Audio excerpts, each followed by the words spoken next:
Bam. All right. We're doing something a little different this time, guys. Normally I don't do these watch party things. Let me get a hat on. Let me get a hat on so we don't blind people.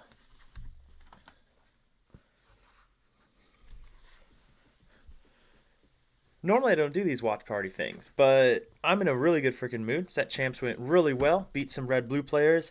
So life is good, and I want to do a watch party because I've never actually done one before. So we're just gonna chat and I'll commentate over these and I'll quit talking nonsense now and we can talk about what is going on.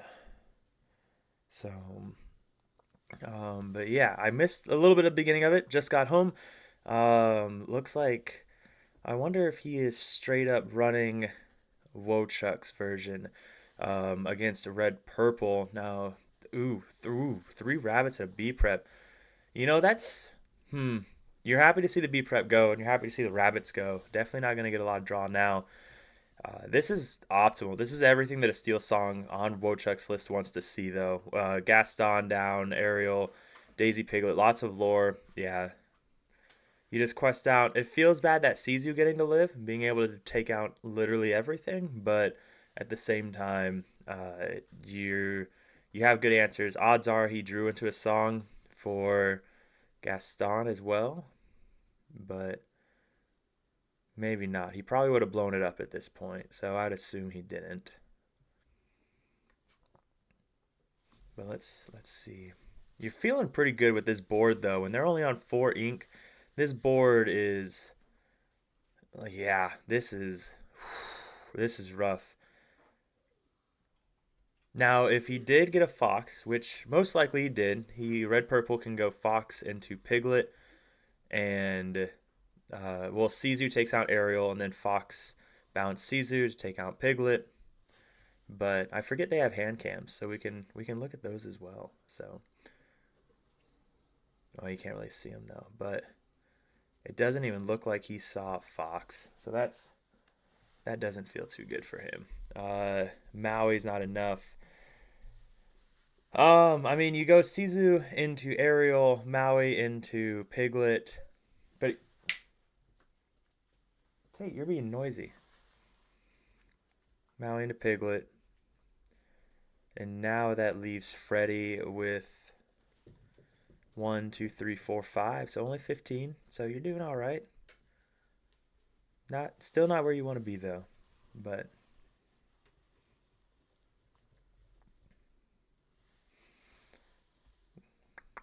we'll see. We'll see what happens here. Yep. Always do the daisy trigger first. Like just always like at this point in the game, you know you're always gonna daisy, so always daisy trigger first. That way you just know exactly what you're playing into and you can use the knowledge. So okay, go away, Abby.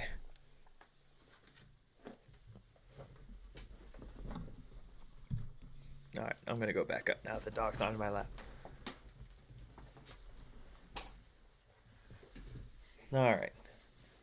The hand cam's not doing us a lot of good on Freddy's side though. So what are we looking at? Is it another wheel? No, it wouldn't be a wheel. Okay, so yeah, take that out. He's got 4 ink to play with.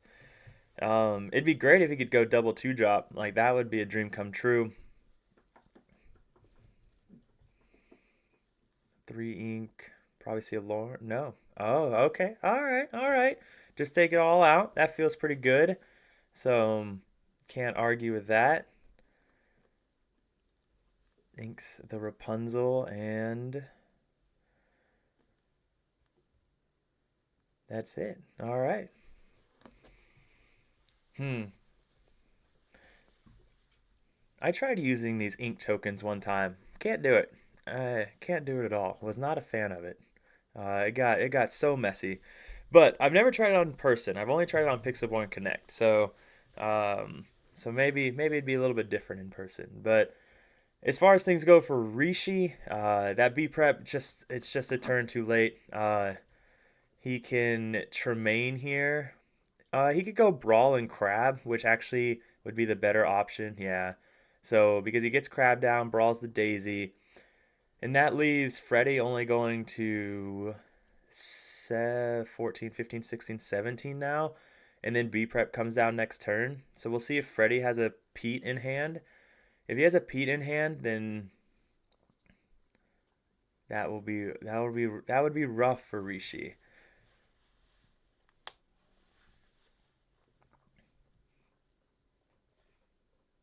It's wild that Rishi is still in it though. Oh, they're moving the hand cam. Okay, the piglet. Oh, there's a wheel also. See, now I would have always wheeled there. Um, Robin Hood, piglet. I guess I don't know what's in his discard, but drop. So he goes two, and then you're going on 7 ink. You know that you just you can't play too heavy into it, but if you play a piglet, then you represent lethal on board next turn, but then you just don't go heavier than that. You just let it be at that, call it a day, because you have to be prepared that he might not have B prep, and so you still want to be able to represent lethal, but you don't want to play too much into the B prep. Yep. See, now the problem is, and this is why I would have wheeled that here. I would have wheeled before I played that Rapunzel because now he has no follow up. See, I don't like that play at all. Because if he still plays into B prep now, and that just yeah, that's just awkward. I would have given up the Rapunzel and tried to get that Pete. So let's see what Rishi rock and rolls with though.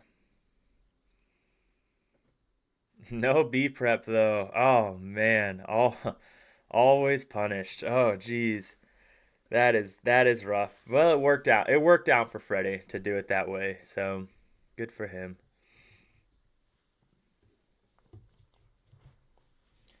Man, my puppies are being annoying tonight. Yep. So take out the crab. What Flynn's fox sees you Dragonfire? Yeah. Dragonfire the Rapunzel forces Freddy to need one more character. Yeah, because I don't see a brawl. Yeah. Oh, he does have brawl. Oh, how did I just completely missed the brawls in his hand. So hey, there we go. See, now if he would have not played the Rapunzel, let's see if he drew into a Pete with that whole new world. Let's see if he was punished for playing that Rapunzel. I can't tell. Yep. Oh, see, that is, yeah. Yep. So, I mean, it still works out for him. Like it's still everything still happened, but if he would have just not played the Rapunzel, he would have had lethal anyways. So it all works out in the end anyways. But yeah, the Rapunzel is just awkward to play out like that. It dies to Medusa. It dies to Brawl. Like there we go. All right. Sweet, that was game one. Let's see how game two goes. Of course I'm rooting for my boy on Steel Song. Hey, what's up, Toby? How are you, man? Just in time. Finals are about to start. This is the last round before Swiss or before Top Cut, and Top Cut's only top eight.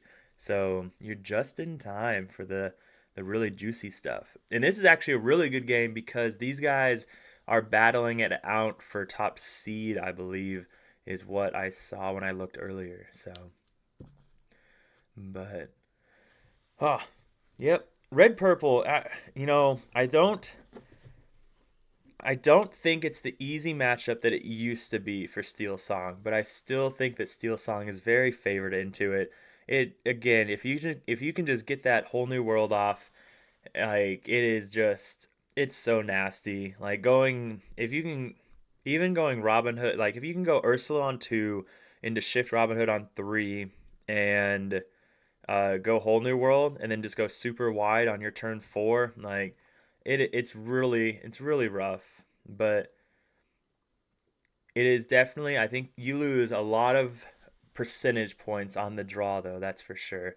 So we'll see how this goes for Freddy. Let's see what he pulls out. But okay, never mind. He's not on shift though. So he's I think I wonder if he's running an exact copy pasta of Wochuk's list or not, um but we'll see.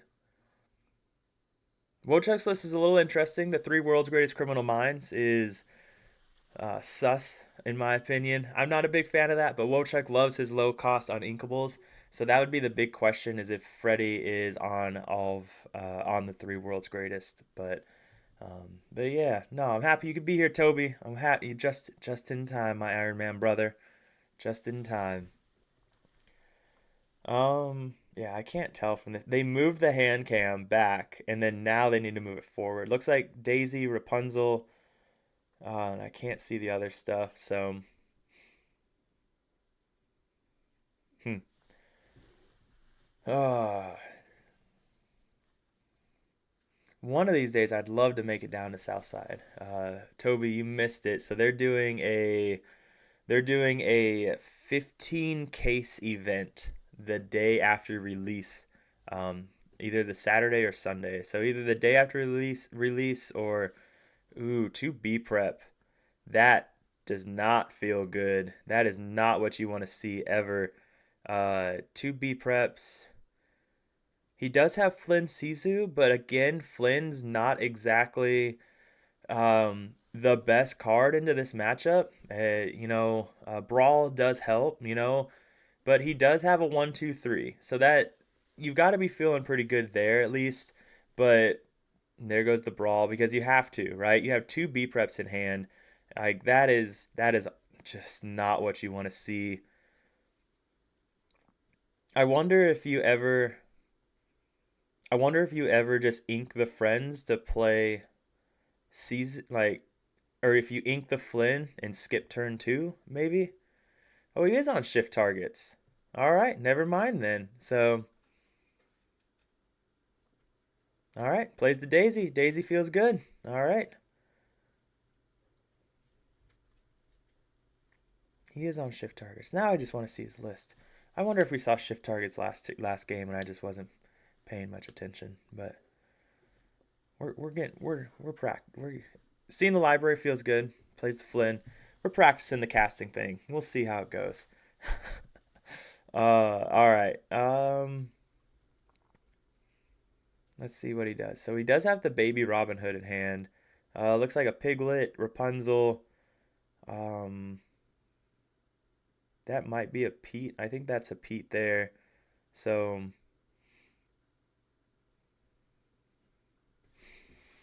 let's see what he does here. I can't imagine he quests here.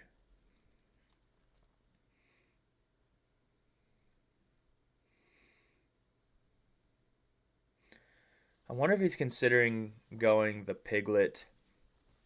And even the Piglet doesn't feel super good. Oh, but he's doing well. He's thinking about it. Yep, he does it. If anything, it's 3 lore, and it requires an answer, right? It just it doesn't feel good. Like you'd always rather see the Smee. Smee's a great Rapunzel target. Smee quests for 2. Smee trades into Fox. Like whereas Piglet, if they Fox to bash it, then you lose out on that trade. But it's still 3 lore, and 3 lore is everything. That's so now he has a choice to make. I didn't see what Rishi drew, but a crab. Okay, so he has to decide now. Does he go for the Sisu and start trying to get the Flynn triggers, or does he hold on to friends? Yeah, so yeah, and I think that's the better move because now next turn he can sing with Sisu to draw 2, and he has to, right? He's stuck on friends and 2 B preps. If he doesn't get card draw, then he auto loses. He has to see inkables from here on out. So yeah, Freddie's in a really good spot at this point. I mean, it's not perfect by any stretch of the imagination. He doesn't have any songs to answer the Sizu. He can't go super wide because of Sizu being able to trade so well, but he's in a really good spot not knowing how bad Rishi's hand is. So we'll see what he does here. I'd imagine he gets the Gaston down. I don't know if he had two. Is that a Lawrence on the end? So yeah. So I'd probably do the Lawrence because he's gonna ink. Does he really ink it? See, for me, I'd be going wide at this point. Play the Lawrence, and that way I can start going wide. When he trades into the Piglet, I can have some option for trade or whatnot, or because he doesn't have any song. It doesn't look like he has an aerial. Okay, that's what he did. Okay. I like that play. The quest for 2 feels really good. He can quest for 5, 6, 7 next turn if he wanted to. And looks like he takes the 3. So just forcing things now. Now he has to respond, which means if he responds, depending on his top deck, Rishi has to trade in Flynn, or he can trade in Sizu, and if he trades in Sizu, then he has to hard cast friends on the other side. And that doesn't feel good either. So he gets the 3 lore from Flynn, which, you know, is nice. So you ink the Chernobygs here, and then he has to decide, do I lose my Flynn Rider, or do I lose my Flynn Rider so I can sing with Sizu, or nice, okay. Because he could see a Fox here, and Fox or Crab would be ideal. And it looks like he didn't see either. So, yep. Now, what did he draw? That is the question. Oh my, okay, a goat and a Chernobog. So he's got ink. So that feels really good. And at this point, he could just drop the the Chernobogs if he really wanted to. It threatens its draw. So that doesn't feel bad either. Because you could quest with the broom for 1. Yep, and that's what he's gonna do. He's gonna pop the broom. Now, does he play the goat or does he play? Okay, so he gains the lore, and now he can trade into Daisy, which feels really good because the Lawrence. We'll see if he uses the Lawrence to take out Caesar or not. So let's see. Ooh, okay. Strength on the other side, drawing off the top. We still got Rapunzel. Now, is his hand so he can ink? It's too bad he can't get his hand small enough to hit into the Sizu with Lawrence. That'd be a dream come true moment right there. So it looks like he's gonna ink the Gaston and then go Lawrence Robin Hood.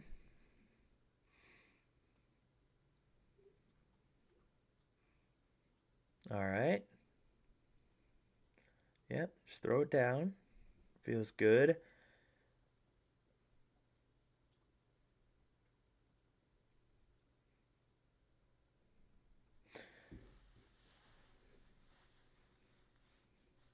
Yeah. Yep. Because now next turn, if he does quest with the Sizu, he can Rapunzel heal, which would feel great. If I was Rishi, I don't see a reason for him to do that.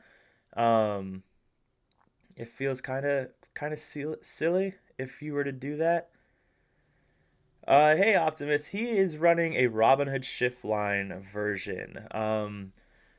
It is running heavy on the Gastons. He has at least 2. I don't know if he has Lilos. I haven't seen any. It seems like he opted to go Piglets over Lilos. So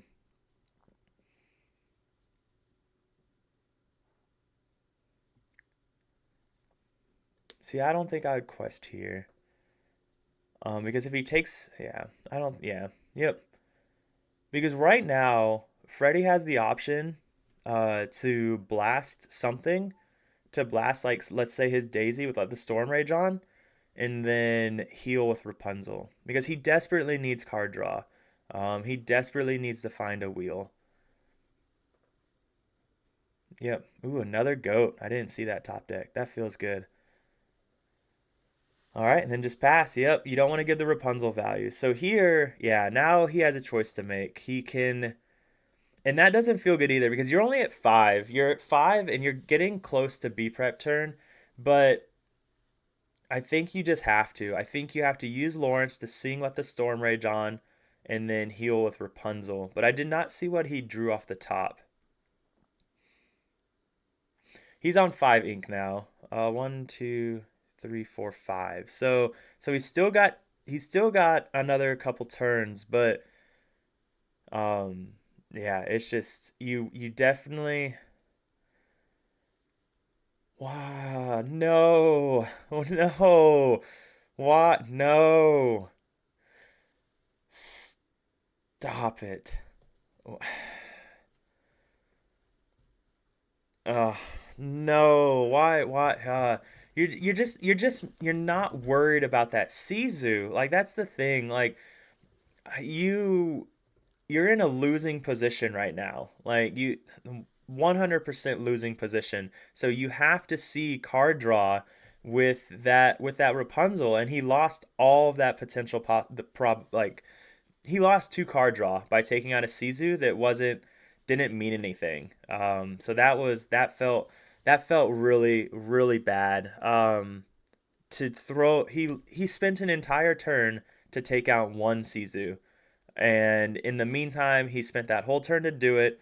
He lost two lore. He lost drawing an extra card.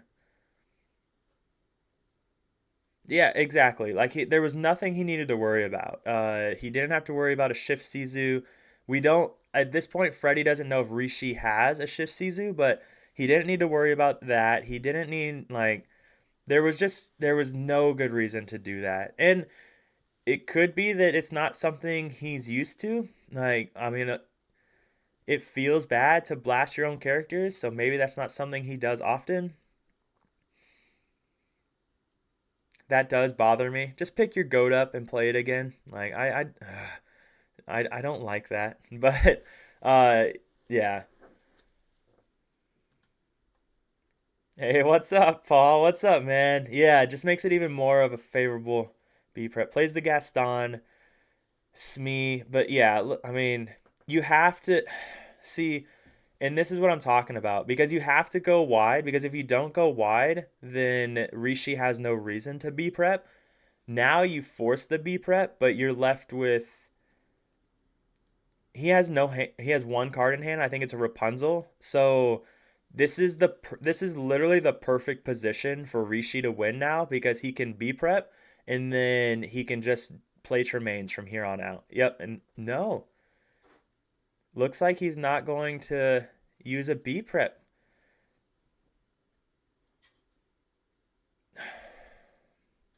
Just plays the Tremaine. I don't what hmm. But why? What? Why would you do? I can't imagine a better B prep turn. Because like okay, cool. That was a play. Sure.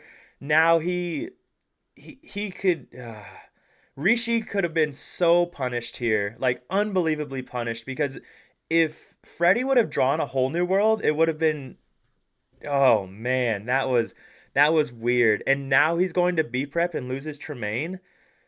No, oh okay. He did top deck a Tremaine, so that feels pretty good. Okay, but still, I that was just oh he didn't have the ink. Okay, all right, okay. Copy that. Copy that. Thanks a lot. Okay, yep. Okay, I gotta do better as a caster. I gotta do better. Okay, so he's stuck on a rabbit and two B preps. I keep forgetting to look at the hand cams. I apologize. I apologize, Rishi. I'm so sorry if you ever go back and see this. I'm sorry. This is why I don't play red purple.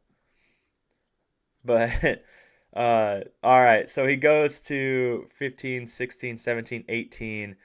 Yeah, right? Or did he only quest a okay, no, he quested 18 there. Okay. Oh, now I feel really stupid. I'm sorry, guys. He had all on inkables. Man, I'm sorry. That was all me. Sorry, Rishi. I'm sorry. Whew. All right. Well, that is this game was a perfect example of how important Whole New World is in a Steel Song Red Purple match. I still think that Freddy would have been better off blasting his own character instead of worrying about the hand Sizu just to get that extra card draw, and he gets a 1-5-2 on the board that's just hard to answer. But um yeah, yeah, that was because you just have to dig for Whole New World. Like that's all that matters is digging for Whole New World in this matchup. Come on, Oscar. Jeez, you big baby. Say hi, Oscar. Oh, see ya. All right. This is fun. Hey, at least it's going to best like this is a best of 3 now. Again, Freddy's on the draw or on the play. Freddy's on the play, which is important for him. They're playing, I believe they're playing for top seed right now. So, yep, yeah. Hey Markoth. What's up, man? Is it Markoth or Markoth? Like OH. But yeah, I agree. That's what I don't know how long you've been in the chat, but that's what we were saying. That's what I was saying is that he needed to blast his own character and then heal with Rapunzel. Taking out that Sisu just didn't offer enough opportunity. So, but Oscar, you're a weirdo. All right. So there's a Zeus that looks like a Zeus. So I don't know if I think that's what he's throwing away. Okay. Kept a baby Robin Hood. Okay. I always forget to look at the red purple hand. He's throwing away two, so oh no, he's keeping two, I think. There's no way he keeps a Tremaine in his opening hand, right? Markoth. Okay, cool. Okay, so I was right the first time. Yeah, throws away five. Okay. Now, I think it was smart of him to play out his unequals rather than hold on to them for the B prep turn. Just take the yeah. No, I agree, Paul. I didn't realize all he had left was unequables either. Like or where he was at. I forgot to look at his hand. That was my bad. So yeah, yeah, yeah. That's what we were saying in here. Markoth is. I was like, all right. So here he's gonna blow up. He's gonna hit his own Lawrence with a storm, and then he hits the Sisu, and I was like, what just happened? No, no. Oscar, why are you weird? Um, all right. Let's see what happens here. All right. You're happy to see the Maui, although he's probably gonna have to ink it. So inks a Robin Hood, plays a Robin Hood. I don't know what else is in his hand. There's definitely a strength there, but I can't see the other stuff. Did we? No wonder. Nope. We got a Chernabog's and a Broom. So you probably always play the Chernabog's here, right? That way you can't get one lore out of the Robin Hood. Yep. So just keep him back from that. Ooh, inking the strength. What else is in that hand? It looks like a Rapunzel and a Daisy. Um, ooh, Ursula's really good. Um, hey, Whispered Shadow. Is there somewhere other than Melee? My recommendation would be join as many Discords as you can, but especially join the 20 lore Discord. If you can join the 20 Lord Discord, a lot of the bigger tournaments are really good about posting in the events thread, and you can find things there. But other than that, just keeping an eye on the Disney TCG Facebook page and the different Discord pages around. So it's understandable you had a long day of playing Lorcana yourself. Yeah, yeah. I think Paul, was it you I was talking to earlier where I was like, it's funny to go to set champs and play like 7 rounds or whatnot, and then come home and make content, and then go play more Lorcana. It's like it becomes a lot of Lorcana. Uh, Luckily, the people are freaking awesome though, and make it worth it. All right, Oscar, I'm gonna put you down for a little bit. All right. So we see double one drop, which is really good because you need the crab, and he does have a crab in hand. So the crab feels really good because now you guaranteed crab target, and that is great. Inks the piglet. Is that double whole new world in his hand? Yeah. So you just all, yeah, you always sing it when you have a daisy in a whole new world. Yep. All right. And that feels good to see all that go away. The brawl and the crab. So, hey, no worries, Whispered Shadow. I hope let me know if you need an invite to the 20 lore page. I can pull up Discord really quick and get that for you, or maybe someone else in here can pop it in for you. And then what's up, man? How are you? I hope your drive home was well. So, we'll say I don't even know how to say your name on here, man. Kawaza? Uh, all right. Not even looking at the game. We love, ooh, double foxes. Ooh, that's rough. Probably. Ooh, the B prep feels really good. Excuse me. I'm sorry. Yeah, I wasn't even watching the game, but that strength follow up feels really good. Now, I'll be curious if does he go the fox? Yeah, so he's gonna take out the Ursula with the fox, which feels really nice. Seeing both those foxes in hand, then top decking that B prep, you know that Rishi's feeling really good about this match right now because Freddy's still on zero lore as well. So let's see what he does here. So he has to let the Storm Rage on if he wanted to. Yeah, we'll see if he takes out. Yeah, he's gonna take out the fox with it.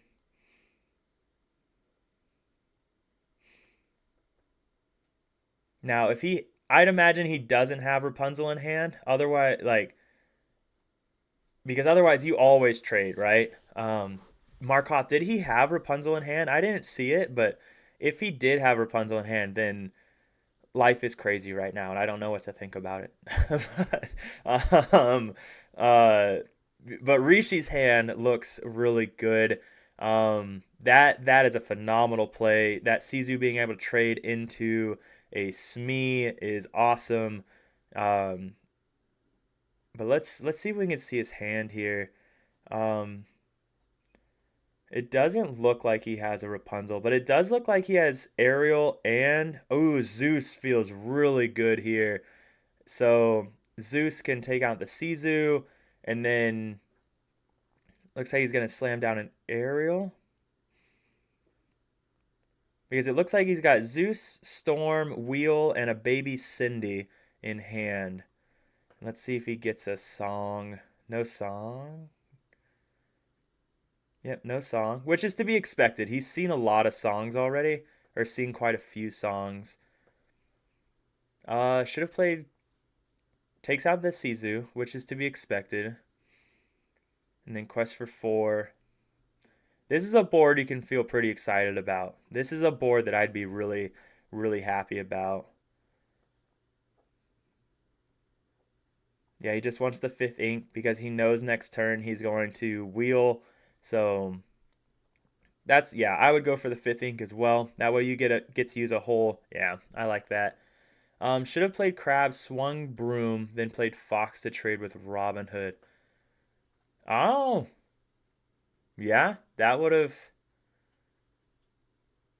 Yeah, does he? Is there a crab in here, or did he ink a crab? I don't think he has a crab in hand. It looks like. Keep your hand open. 2 goats. Come, Rishi, you're the worst. uh, No, I agree. That is one of my favorite things to do, Markov, is I love pulling a song off the top and then just immediately playing that one so they don't know that I have another one. And I hope more people do that instead of like throwing it back in their hand and riffle shuffling their hand or whatever it's called and then playing a song. Like it's so much more impactful to just play that revealed song because now they don't know if you have another one. So all right, Ink's a goat. Gets down. Yeah, you're just trying to get down a big character. This is rough. The fact that Freddy has that other whole new world, and this is a really rough place for Rishi to be right now. Um, he lost. Ooh, Rishi's even down. If he because there is a wheel in his hand, right? Yeah, that third card's a wheel there. So this is a really bad spot for Rishi right now because he's about to lose a second Be Prepared. So, mm, that is bad. So you always just, yeah, you always just quest with the Smees. Like that's always going to happen.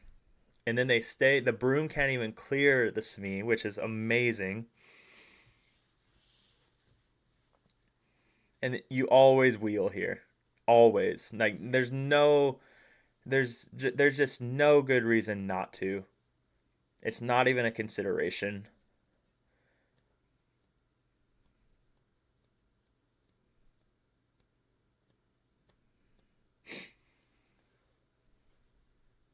Come on, lay it down. No, oh, he's gonna play. He wants to play. Yeah, exactly, Markoth. Like, yeah. So it doesn't look. Sees a Zeus. Don't. He's gonna sing the Zeus. Yep. So okay, so he's got eight. What does he have on board? 8, 9, 10, 11, 12, 13, 14, 15, 16, 17, 18 on board. Um, that Zeus was nice because that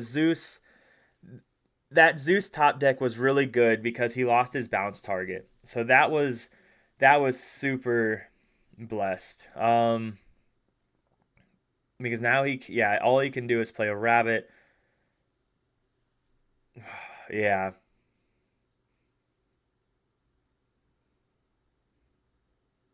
Oh, that Zeus was good. That Zeus top deck off of that was really really good because yeah, now you always play whole new world here. Like you have to find a Pete. You know the B prep's coming, so just get the whole new world and get the whole new world. Maybe you find a Pete and it's auto game over. If not, you go into your turn with a handful of cards that you can refill the board with. So, all right, quest for three. Yep.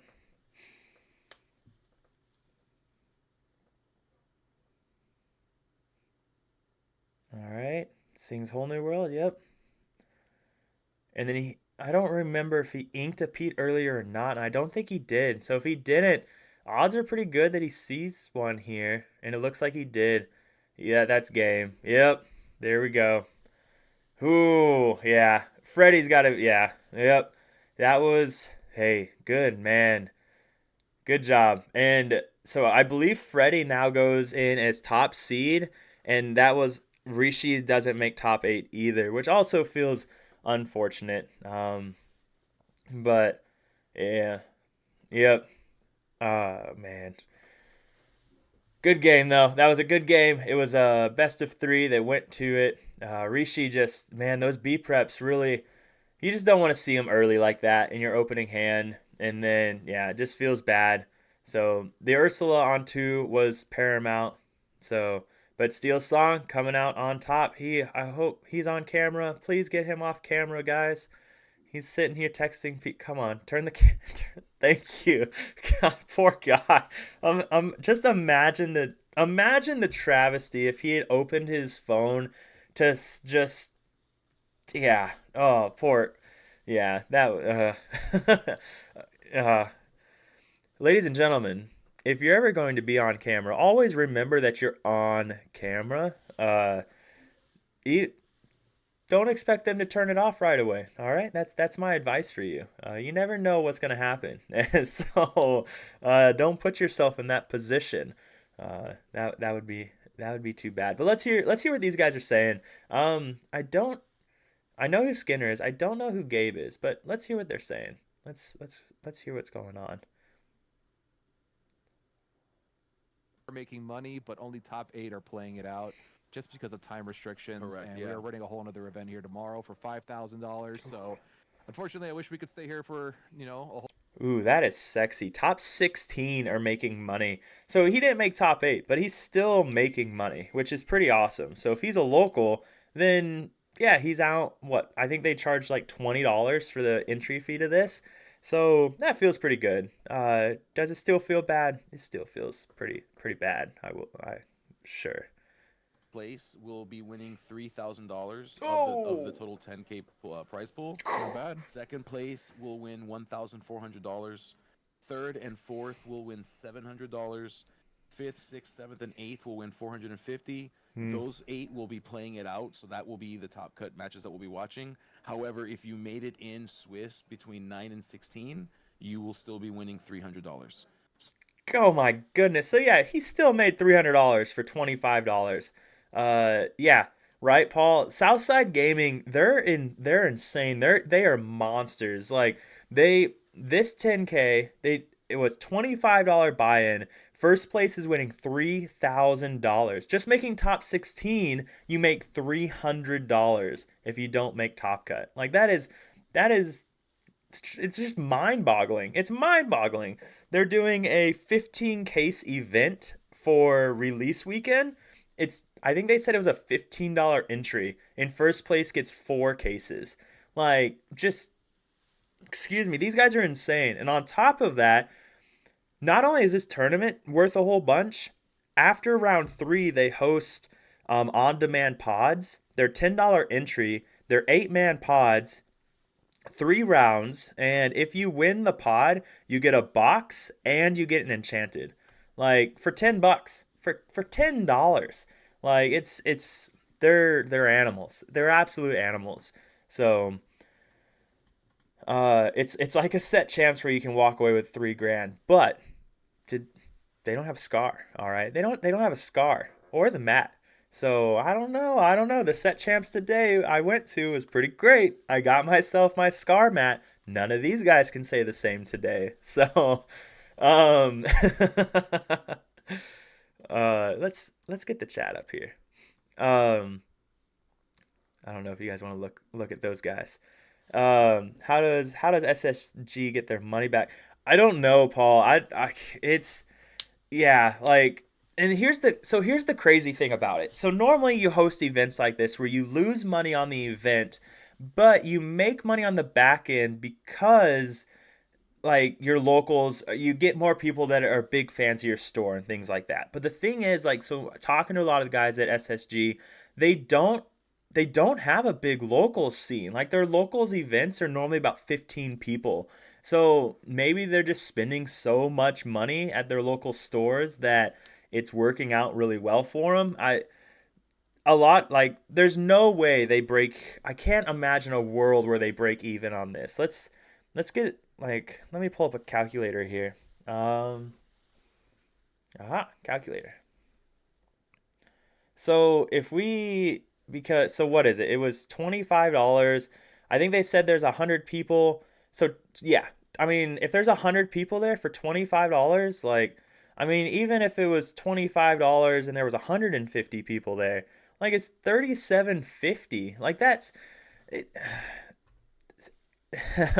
37 yeah, $3,750 and they're out 10K.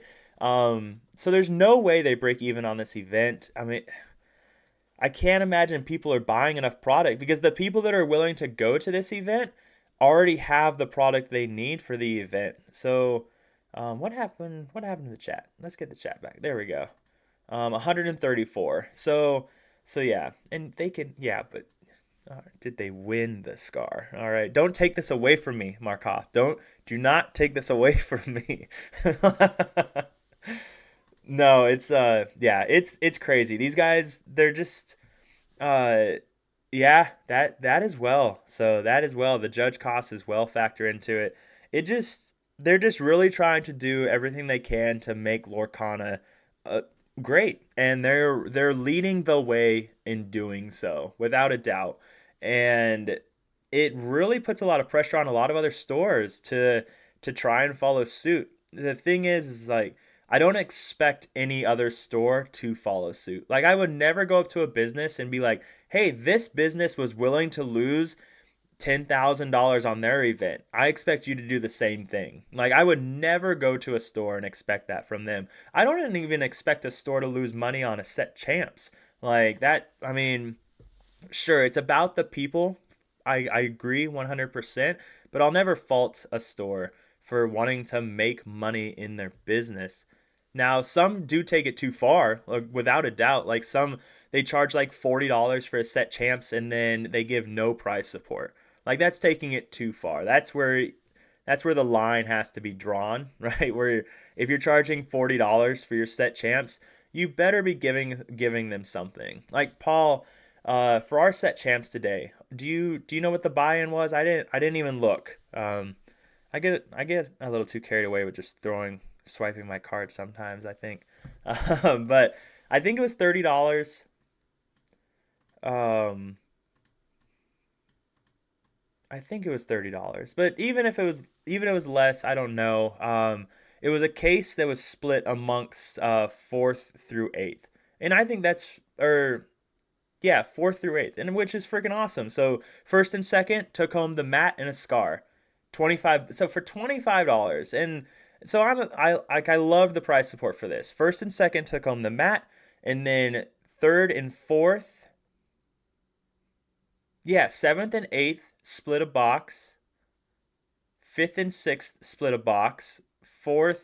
Third and fourth split two boxes. It was a case between so first and second.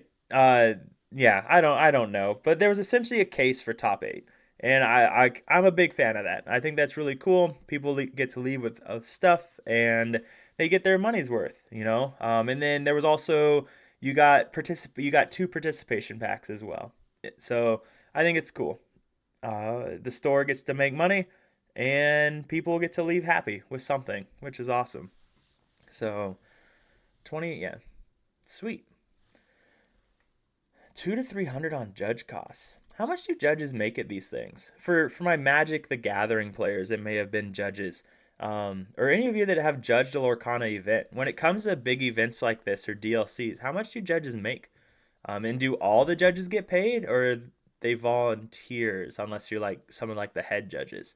I've never looked into that. I'm not like I know the rules okay, but I don't know them well enough to ever be like, yeah, I'm good enough to be a judge, you know. Uh, no, I have to ask too many questions in the 20 lore page on ruling questions. So, definitely, definitely not up for being a judge. I'm trying to think. We can look at what I ran today for my list while we wait. We just need to keep an eye out. So I'm gonna keep this music up on the side. But this is what I ran for my locals today. First set chance. We had a 28 person event. I took a second, so it's pretty good. The game, no, this isn't what I ran. This is Chuck's list that I was looking at. Finals was against a red-blue player, and he was running something a little odd, but he was on the play. And then game one, I top decked 3 whole new worlds, so that was good enough for me. I looked at the 3 whole new worlds and I said, hey man, I'm good to go home, so I'm gonna scoop and let's go home. And that was, I already don't like playing red blue. Not that I think red blue's a better matchup than it's ever been before for Steel Song, but I still don't like playing it. I just find it boring and uneventful. So I was good enough. I was happy with scooping and going home instead of trudging that out for an hour. So Card HQ is like 30 minutes from me. Plan to go by one of these days to pitch a monthly tourney to them. Nice, man.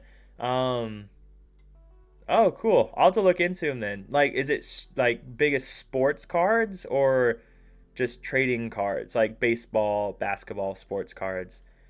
They want to grow their. Okay, so yeah, that answers my question. So, but I don't know. I don't know much about it. Their resources support something like yeah. No, okay, that answers my question. So, that'd be awesome. Like, and I think people don't real. So this brings up a really good point, man. I don't think people realize that stores don't need to hold anything if the people don't care to ask, right? So I'm gonna use Safari Zone Collectibles as an example.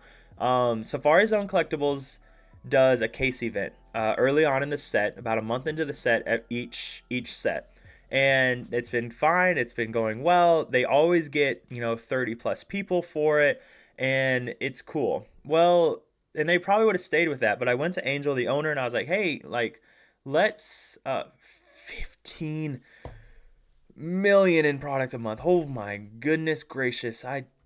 In sports cards, wild. But jeez. I went to Angel and I was like, "Hey, like let's up the ante." Like, and I used Southside Gaming as an example. I was like, "Southside Gaming just did this 10K event. They had a bunch of people go. It was super popular online. Let's hold." And I said, "Let's hold like a 1K or a 1.5K." And she's like, no. And then she's like, all right, I'll think about it. And I kind of kept bugging her about it. And one day she just shoots me a message and she's like, hey, you get your wish. Wish granted. We're going to do it. We're going to do a 1K. And it takes just one, like, and I think starting off at like a case event is like the perfect way to do it, because even if no one shows up, the store doesn't lose a lot of money. And for a store that moves 15 million in product a month, if they hosted a case event and only 3 people showed up, they're not going to notice what for them a case is probably 300ish. So they're not going to notice a $300 loss, right? So I think I think that's what people have to do, is they just have to talk to their stores and they just have to be like, "Hey, can we do this thing? Like, can you take a gamble on us? Because if it goes well, then it's going to work out." So we'll see how the 1K goes. We have a lot of people that have shown interest. I think well, let's pull up the melee. Melee. So let's see the 1K. What are we at right now? Is there a way to see how many people have registered from this screen? I feel like there is. Maybe there's not, though. I thought there was. Maybe not until it starts, I don't think. So I need to find it then. Sports cards can be an insanely profitable business. I have a buddy in New York City who works at a shop. That's wild. Like, that is just, yeah, that is just wild that cards can throw around that much money.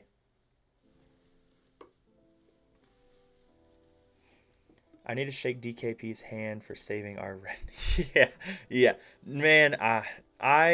The whole time that I kept seeing his red blue burn, I just kept thinking like, wow, Steel Song now has a chance into red blue, like a really good chance.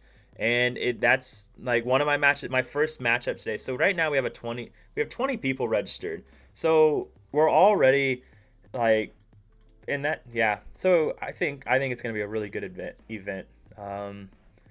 But I'm pretty excited. But yeah, no, Markov, I think my first matchup today was actually against the red blue burn that DKP ran. The only difference is they ran one Scar Vicious Cheater, which I thought was kind of funny.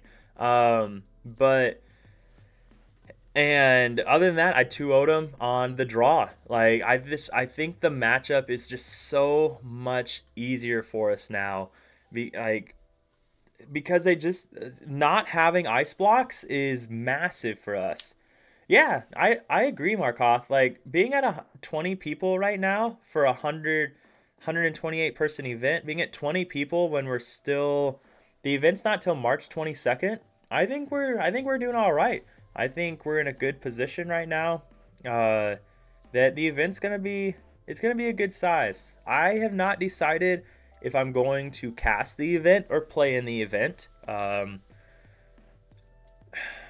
I don't know yet because it's the last Lorcana tournament I'll be able to do before I deploy. Um, but it would be really cool to cast it also. So I don't know. I don't know what I'll do. I'll make a choice here in a little while. I have a few weeks to decide. So I'll probably end up casting it because it doesn't do me any good to win.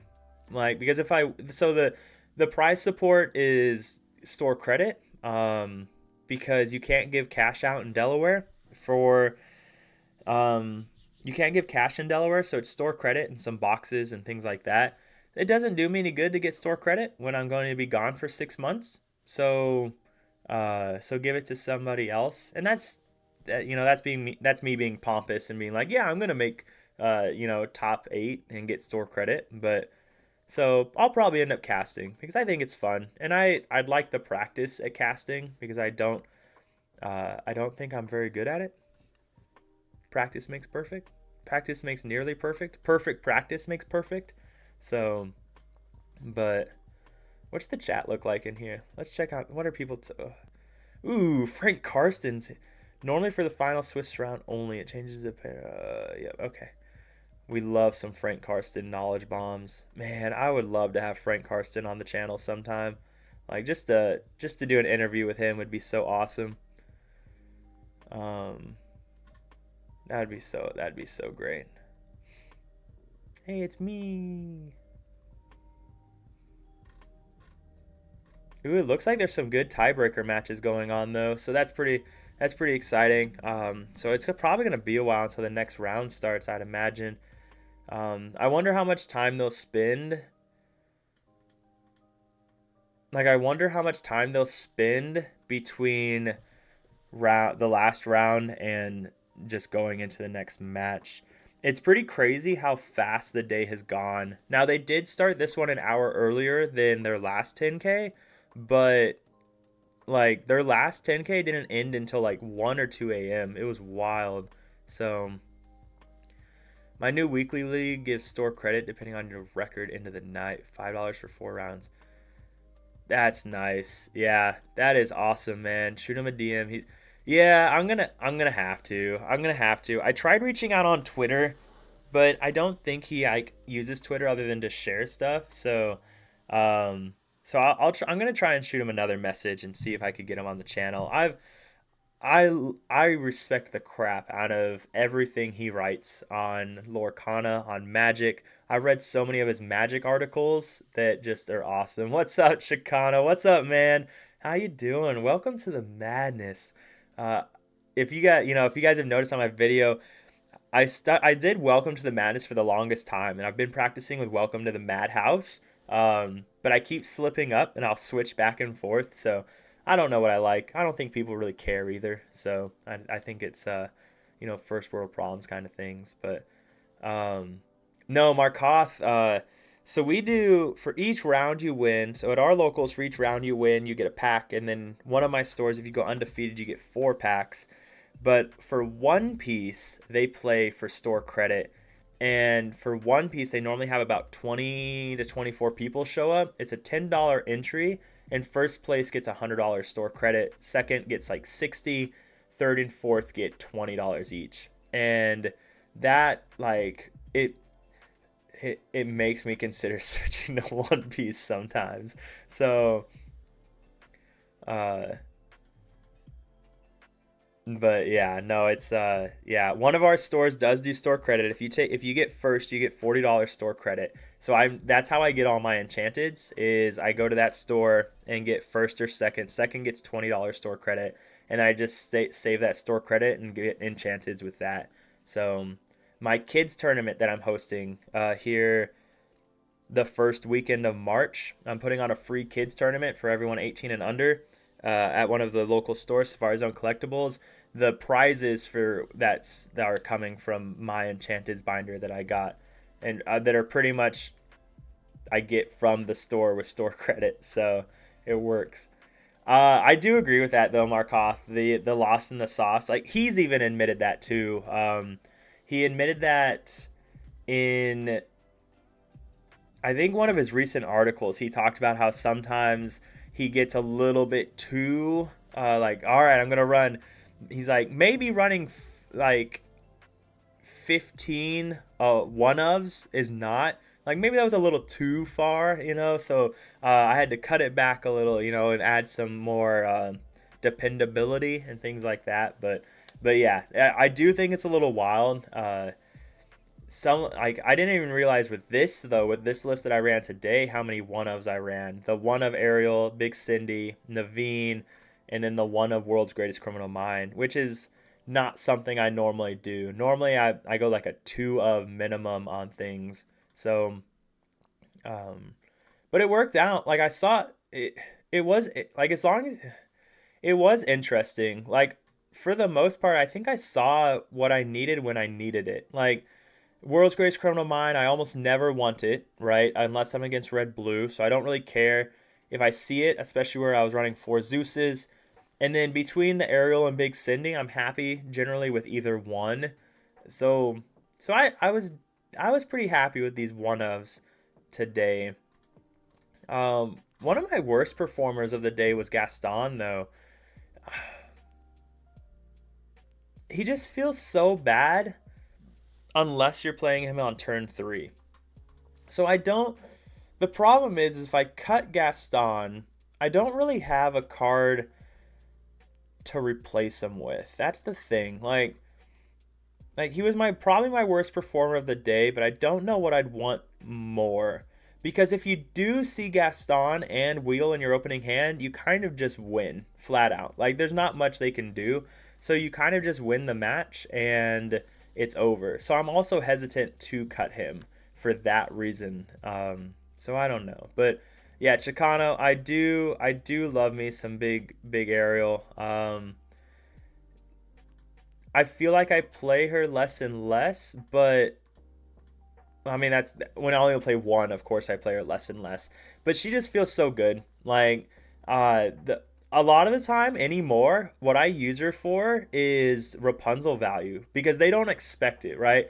For whatever reason, people still don't respect that Ariel's a card people are playing now. So they're like, okay, all they have is an Ariel down, so I'm going to quest here. And then you play your shift Ariel, and you get massive Rapunzel value. And that's probably how I use her more than anything else is that Rapunzel value, and then her ability, on turn 5, or yeah, turn 5, turn 6 is however it works out. So Ariel's just been pretty great. She's so like her ability to create Rapunzel value with her damage, her ability to create Rapunzel value because she's a 3/8 is awesome. She trades into most things that can banish her, so it's pretty great. We need to see if they keep or change their pricing. The store used to average about 8 people. My old store about 30 to 40. Wow. It closed though. Oh, that's unfortunate. Last week was our first week and the shop employee was shocked when they had 30 people randomly. Yeah. Ariel gun. Yeah, Ariel is my chopper gunner. Is how I think I've referred to her in a couple videos. She is the Blackhawk. She is a chopper gunner. She's a machine gun. Like the number of times I've had a turn where I could go like play a storm, deal 3 damage, deal 2 damage to something else, play a strength to hit something, and then do another 3 damage on something is just wild. I think I actually used her today against my first red blue matchup. I threw her down because I wanted to quest for 2. So I got the 2 quests, and then the next turn they threw a Maui down and cleared something on my side of the board. So they took 2 damage. So I guess probably a baby Robin Hood maybe, or an Ariel. Yeah, they cleared an Ariel. And all I had was let the Storm Rage on, but that was enough. All I needed was let the Storm Rage on to draw a card, and then I paid 2 ink to blow up the Maui, and that felt really good because then I was still able to quest for 2. So yeah, it's just massive. No, that's awesome that last week was our first week, and that's awesome that the store was able to. All of you guys showed up to support the store. Like that's really cool, and that so many people showed up to support the store. One of our problems here, and so we have quite a few Lorcana players. We actually have a really good scene, but the problem is like, so I'm right here in Dover, right? I can drive an hour one direction to play at a store that averages about 24 people, but they only play there because no other stores are nearby. And then I could drive an hour another direction that averages about 8 people, and then I could drive 30 minutes another direction to Safari Zone Collectibles that averages about 20 people, and then I can drive another 30 minutes past Safari Zone Collectibles, so an hour total, to another store that averages about maybe 12 to 15 people. So we have Lorcana players, but they're all just like super spread out, and which is unfortunate, because if we were all, if the towns were closer and everything, we'd have really massive locals.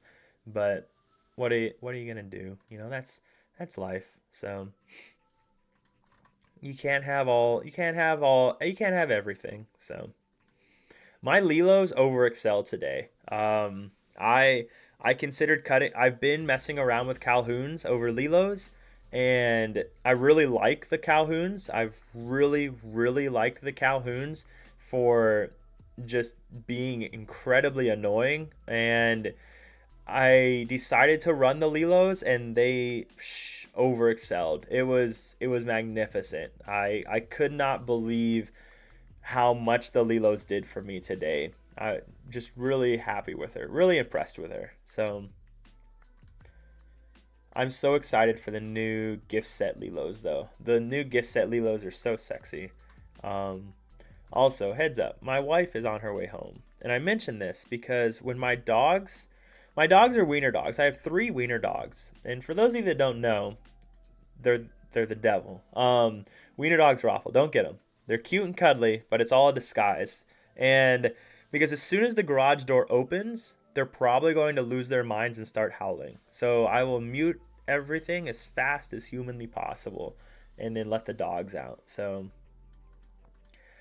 yeah, no, and I agree, Markoth, and it was, and that's ultimately why I didn't end up running her. Was because I hate losing that Rapunzel value off of her. It was so interesting when I was running her. Yeah, so you grew up with 2, then. So, but yeah, I think I haven't updated. So I was keeping like a log here of how when I was testing stuff, but I was making changes too much. So, but I was running 2 Ursulas, 3 Zeus, and then 2 Calhouns, and then no Lilos. And the Calhouns were great, but it just losing the Rapunzel value. Like so the big reason I was messing around with Calhoun is to help with the purple steel and the purple steel and the diggy diggy hole matchups. And the reason I say to help with it is because it gave me something to do if they played Pete on turn 3.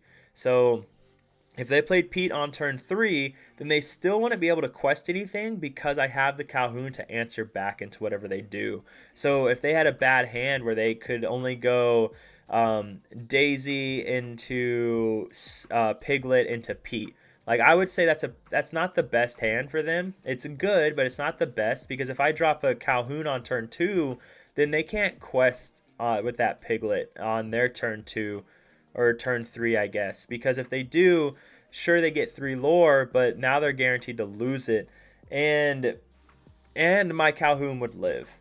So I had it in there for that matchup, and same with Purple Steel in case they played Pete on 3, but it just didn't feel like enough at the same time.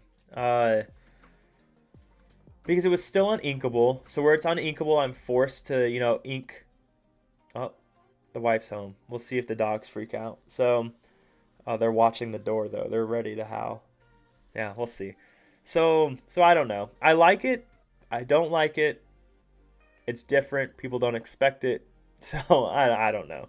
The final verdict is not out.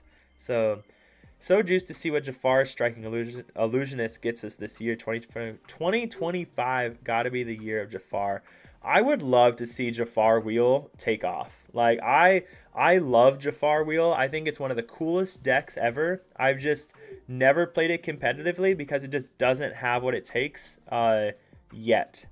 Like, sure, we see it shine sometimes. It does really well into different matchups. We see it win a set champs. It makes a top, 8, but it's it's few and far between. There's just so many things it needs to do really well, and it's just not there yet. So, but I would love to see it take off and do really well. I love that combo piece, and I'll never forget when someone played 3 whole new worlds in one turn and blasted me, got 21 lore. That will always live in my memory now. So thank you to whoever that human being was. Um, my Lilos super underperformed today, but my whole deck felt flat to some degree today. I think I'm going to back to Steel Song. Okay, hey, back to the good old faithful. All right, Quan, you don't know him. He doesn't. He was there today. He was on green purple. Um, but he used to play Steel Song, then switched to Green Purple, and he actually ran Steel Song last weekend at a set champs. I don't know where he was, but he got second place with his Steel Song list there. So Steel Song is just the best. All right, it is what it is. It's just great. So I really like Fairy, Jafar, Blue Fairy, and Purple Tink. It feels, yeah. No, I agree. Like Jafar Wheel has it's like a purple steel broom deck. Like it just needs like the one thing for it to just really pop off and be really strong and to do all of the right things. It's just missing that one thing. Like I think purple steel broom decks are missing like one more one drop broom. If they could get another one drop broom, broom decks will be everywhere. I like it. It would be game changing for broom decks. So, um, yeah, yep. You crab the yep, exactly. You can crab the fairy to punch genie. Like, yeah, yep. It's so close to being just a really good competitive list. My project for this month is the really weird lantern song. Yeah, I saw that. I saw you posted that. I refuse to be baited into lantern. I love lanterns. I love anything that cheats out stuff. So I love Ruby Fossa. I love Gaston and Doc. I love cheating things out. That's why I love Steel Song so much, because on turn 1 being able to deal 2 damage to something, on turn 2 being able to deal, or I guess turn 3, right, turn 2 and 3 being able to deal 5 damage to something.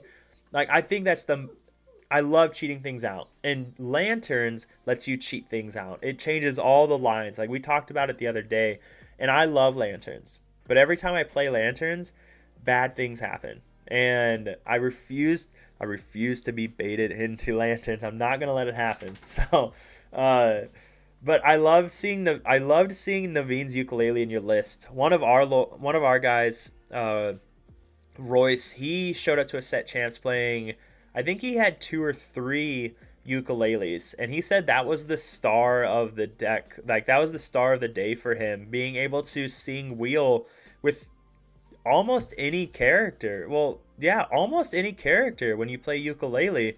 So he said it overperformed in every single way, because people just they don't play around a Cindy uh, with the possibility, like, oh, it's just a Cindy. They like, and then next thing you know, you drop ukulele and sing wheel with Cindy. Like no one plays around that because they're not going to expect it. So, and I talked about it in one of my last videos on the week 3 decks, is that off meta stuff it it just does really well because people don't know how to play around off meta stuff. It When you don't have an online client or things like that, you don't have the opportunity to either. So one of the guys that took top 8 today, he ran a blue yellow duck deck. And what it was is, ooh, nope, okay. What it was is he ran, let me see if I can find, like, are they 2-drops? Are the ducks 2-drops? Like Louie, Huey, and LU? Are they 2-drops? Nope. 3-drops? Nope. Get this out of here. I don't remember the names of the ducks. One of them's Huey, right? Yeah, Huey. So he ran the 3 nephews. He ran the 3 ducks, like, and in a blue yellow deck today. He ran like the Minnie Mouse, like the he ran.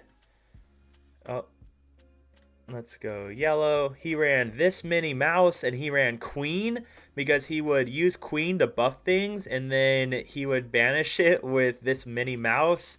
Like, yeah, Dewey's another one. Yep, Dewey's another one. So he would get these three ducks out, and I guess when you get a bunch of them out, there's another card that lets you do something with them, maybe. But he would also use Dewey to give support to other characters, and then banish it with World's Greatest Criminal Mind. So he made top 8 with the list. Like, it was awesome. It was really cool to see.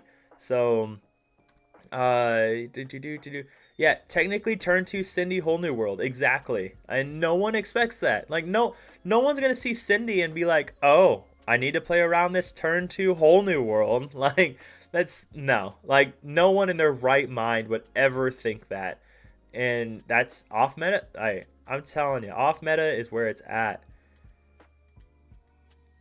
I don't remember. He's gonna be sending me his list because I am 100%. Even he made top 8, but I am 100% featuring it in my next video on Monday or Tuesday because it deserves to be featured. 100%. So, like, this is just wild. Like, it's just wild. So okay, so they are 3-drops.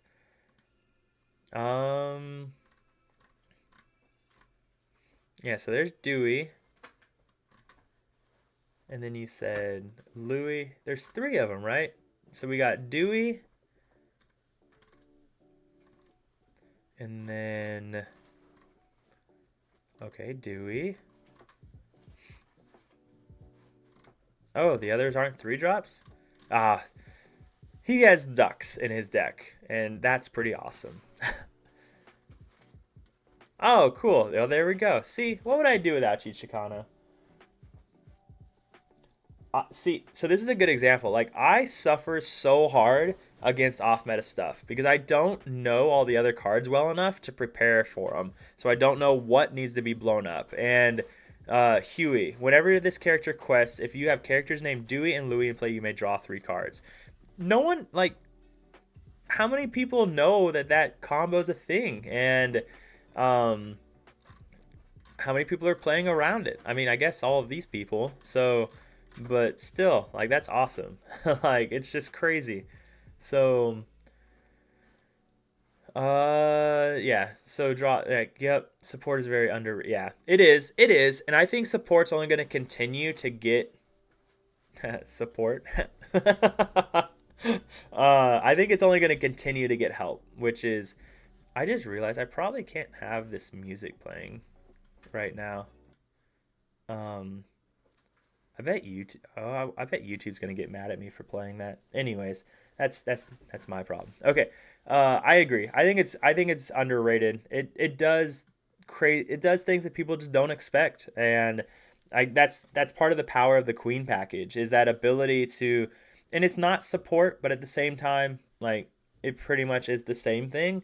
At least I'm pretty sure. Yeah, I'm 99.99% repeating positive that it's not considered support. Yeah. So, but it's pretty much the same thing, like, except with the added ability of getting -4 to something. So, I wanted to look at songs through a different lens. Lantern Strong points are 2 costs. Yeah, 4 costs, and songs typically want at to spike at 3 costs, so I reduced 3 costs as yeah. Nope, 100%, man. Like that's lanterns allow so many wacky plays that like I would never blame anyone for trying to put it in their list and make a run with it because it just allows for things that again people just don't expect. I ran a Disney afternoon deck last set champs. What does that even what does that even mean? A Disney after like a Disney afternoon deck like you gotta tell me what that means. I'm trying to guess, and I just don't know what what that might like. They're all going on a picnic. They're all dressed up for a date night. I don't know what that means. A Disney afternoon deck last set. Okay.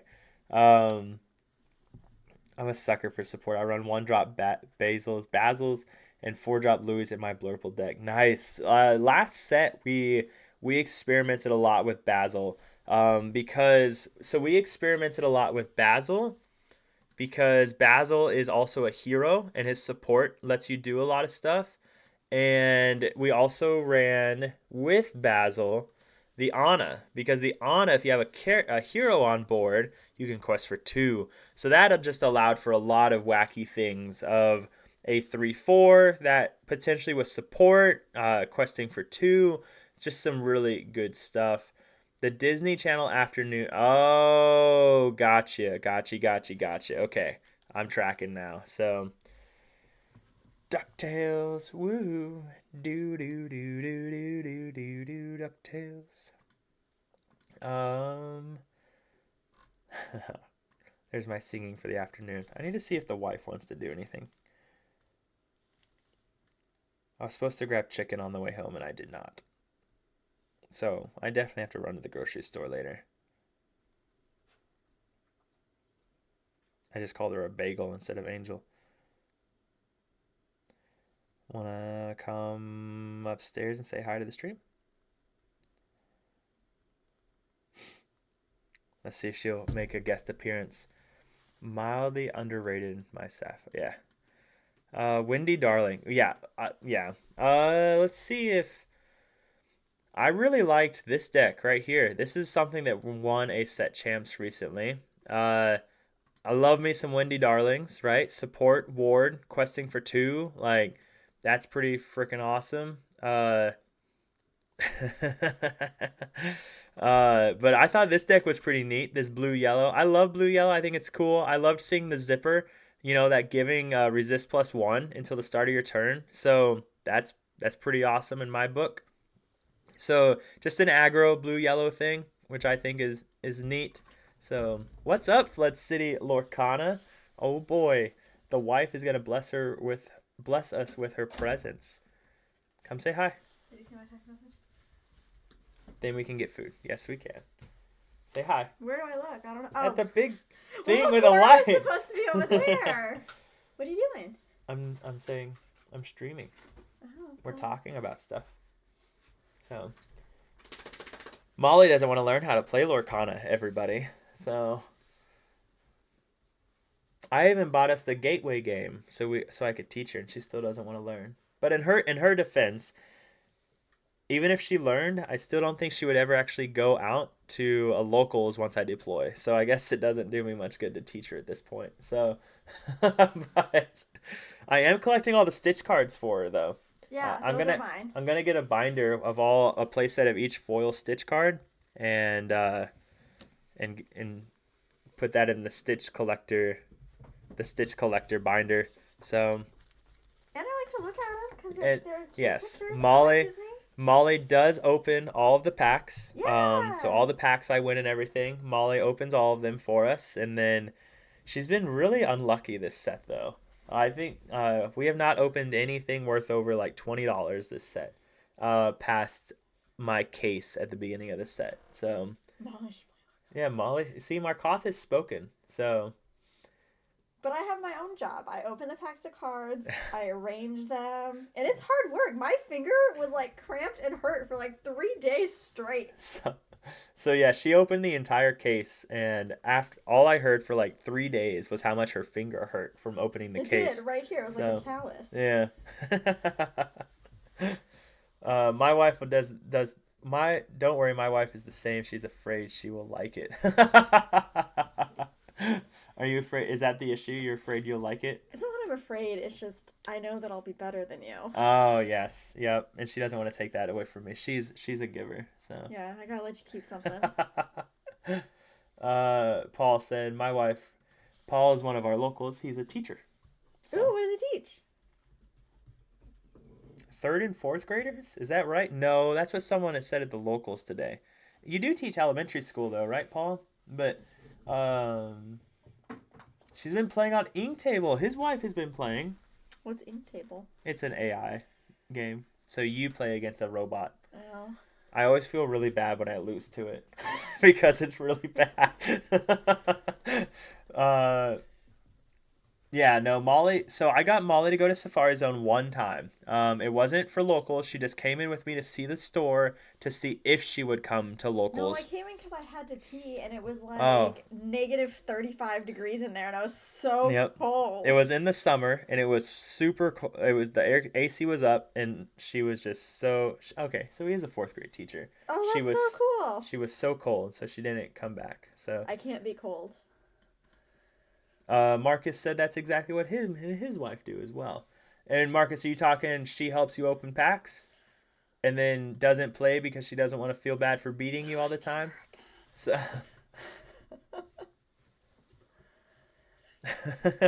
she's an angry Latina.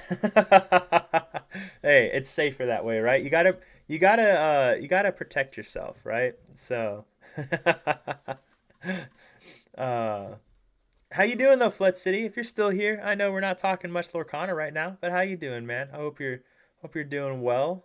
Hope you're having a good night. We're just chilling, waiting for the next match to come up because it hasn't yet. I'd imagine they're doing deck checks and things like that right now. So we're just kind of chilling. So yeah.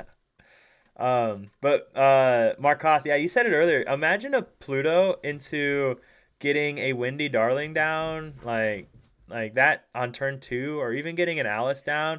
But my favorite is a Pluto into a Tiana. Like if you go Pluto into Tiana against a non-red deck, you just win. Like there's like nothing they can do at that point. Like that feels pretty freaking good. Like especially if you're against like a purple deck and they play like a Broom turn 1, they can't even punish your Pluto. So you you just run away with the game at that point. So yeah, yep, same here, Marcus. I win all these cards and they don't belong to me.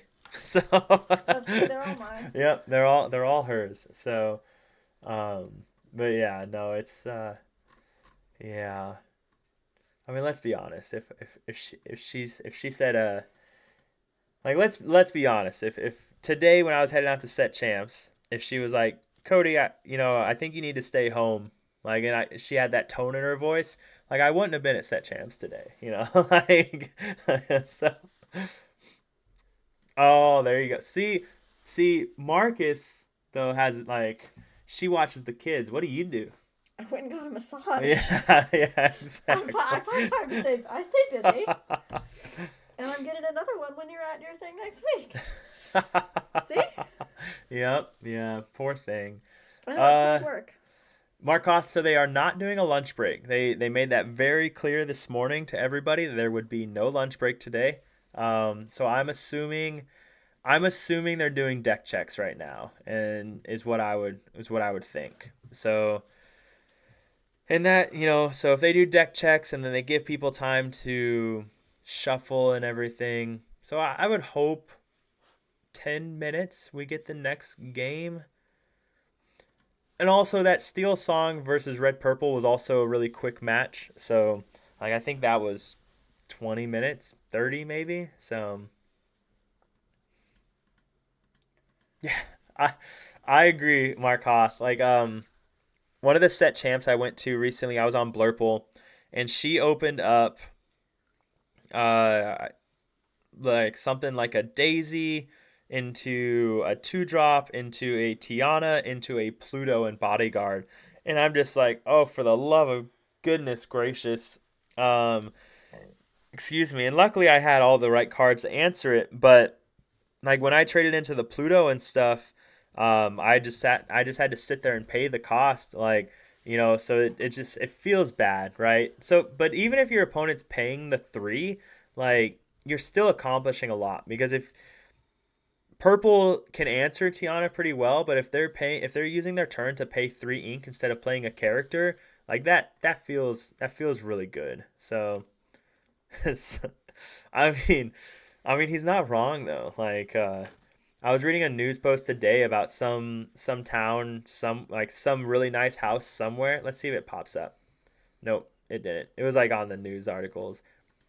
I would never get any news if it wasn't for this page, like my front page. But it was talking about some super expensive big house was on the edge of this cliff, and it's been falling into the water because the cliff just keeps eroding into the ocean. So it's happening. It's happening. So it's why I bring 3 to 4 packs of peanut butter crackers. Yep. All They're right. so I'm on good. board with that. Keeps me going if my yeah. Yep. And you get a free win. That is what I need to do. I will normally I do tuna packets. That's what I do. I really like tuna packets. Today though, someone bought a cheesesteak, and we were in this back room, Oh my and gosh, I'm so hungry. it's not a super small back room. Like, it was an okay size, but that cheesesteak filled up the smell of the entire shop. And then the back room where we played is enclosed. It just has the one doorway. And that cheesesteak just messed me up. Like, it made me nauseous. It was awful. Like, I just wanted to take, like, yeah, I was not happy with him. So but uh ooh, Marcus, it's speaking of that, so speaking of the ocean, I'm ready for a Disney Cruise Lorcana tournament. Did you see on Facebook someone is trying to organize that? They're trying to they talked about they booked a Disney cruise, and they're trying to get other people to go on the Disney cruise, and then they want to host a little tournament on the cruise. That'd be pretty neat. We still haven't been on a Disney cruise. No, find And out when it is and book it. the problem with it is, if we go on a cruise, that means we can't go to Disney World. And I think I'd just rather go to Disney World. But they Like, have Disney characters on the boat. yeah, but ooh. At some point, we have to do it because we have to check it off. So we have to do it at some point. I agree. I agree. You're always right, baby. Honestly, we were talking about going without you. Some of my friends. You could go on. You could go when I deploy. So That's what we were talking about. I wasn't gonna tell you though. uh, all right. Are you ready to get dinner? yeah. Okay. Well, I'm gonna talk about some stuff real quick, and then we can go. What are we gonna get? Everything's closed. I don't know, but it needs to Okay. be good because I'm starving. Okay. All Okay, right. bye guys. Bam. Okay. All right. Yeah, they heard us talking. They're back. They're back. They heard us talking. They said, let's get things going. I probably won't cast much of the next one, but I will leave the stream up. I'm not going to exit the stream. I'll leave it up for everybody. Let's make this full screen, and you guys can chill out in here if you want to watch, or go back to the Twitch chat. That's fine as well. You won't hurt my feelings. So yeah, that cheesesteak was incredibly aggravating. I hated that guy for that. And he was a traveler. He came like an hour for that set champs. So, Uncrustables are my favorite. Uncrustables are my favorite Iron Man food. I put frozen Uncrustables in all my transition bags, and then all of my midway bags, and so that way they're thawed by the time I get to them. I am obsessed with Uncrustables during my triathlons. My favorite food, 100%. So, cruises are awesome. We go on one every year now. That's, yeah, everyone, I've never heard bad things about cruises. Like, I'm sure a couple times, but overall, like really good things about cruises. And so one of these years we'll have to go, um, for sure, just to experience it. So, and then Chicana deploy night. uh, thanks. Yeah, hit him up. Let me know how it goes, man. No, hopefully I'll still be able to do content. Where I'm going is actually a pretty chill deployment. So, oh, Twitter notification. That's why you can't use those for counting your lore. Uh, so I'm hoping I'll still be able to play Pixelborn Connect and still make content. So we'll see. Time time will tell. I'm so confused on what's happening right now. Did were were were they shuffling each other's? Are they pile shuffling each other's decks? Is that am I witness? Is that what I'm witnessing right now? Because they both had both of these decks, right? Oh, I wonder if no. They they just pile shuffled each other's deck. That is weird. That is I've I've never seen that before. That is okay. Sure. Why not? Whatever. Okay. Purple steel versus red blue though. We got Hector versus Jose. I do not know who Jose is. Hector, I do. I don't know him. I've just seen him around on the discords quite a bit. So repping the Southside Gaming shirt. It's Florida. They do different. Man, isn't that the truth? I love me some Fridays with Frank and his channel, and it seems like most of his dash cam footage that he narrates over is almost always Florida, and that cracks me up. But I love Florida. Like, okay, bye. There he goes. Bye bye now. uh, all right. Well, that's interesting. Jose won the first PPG tournament back in set one. What was the PPG tourney? Was that like did was PPG like was that like the big tournaments before we had DLCs that PPG was just hosting? I wasn't playing back then. I started the week Ursula Set Champs started. So I missed all the excitement of before Set Champs and everything. So I wonder what happened to Hector. I would I would just want to get this match over and be done. Oh, Hector's back. All right. Oh, okay, he got rid of his phone. Yep. I mean, I get it. He got that Twitter notification. Oh, see, you can't even have your phone right there. That defeats the purpose. You might as well just use it to keep track now. But we'll talk about the match. Looks like Jose is running a more tempo version, not the aggro version. He's got Rabbits and Zeus, which, depending on the red-blue version, shut up. Jeez. Let's talk about this match. So it did look like Jose though is running the purple steel with the tempo. He's got the rabbits and the Zeuses here. So this I think that this version does pretty if Hector is on the red blue burn deck, I do think that this is the better version into the red blue deck because you have those Zeuses that answer the Maui half sharks so well. So I think this will be a good matchup for Jose. I'm excited to see what lists they are on though. Okay, libraries. We got a White Rose in there. Calhoun, no one drop. That feels really bad though. Yeah, you. Oh no, he does have a broom. He does have a one drop. So I think getting rid of the rose is the right move, and you play the broom because your turn 3 you want that Pete, keep him from ramping, things like that. So, uh, I mean, yes, Inks the Enchanted Maui, good. Was that a big Sizu? I can't. He's flipping through them too fast. Oh, it's a Hades. Okay. All right. He's got a Hades in there. Okay, so drops the Calhoun here. All right. The next turn, you just drop the Pete. They don't get to ramp.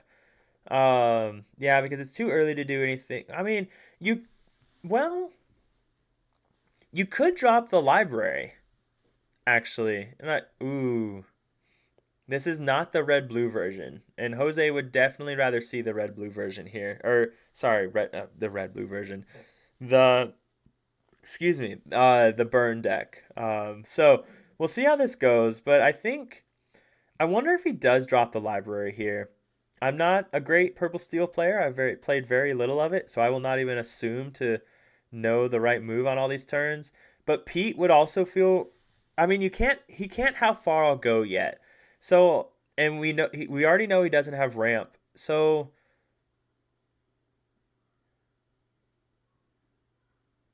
hmm. All right. Some more stuff. So I wonder if it is just play the library. Nope. All right. I don't know. The Pete's interesting there. Uh, his hand is too far back, so we can't see it. And like we can almost see it here, uh, but we can't see it.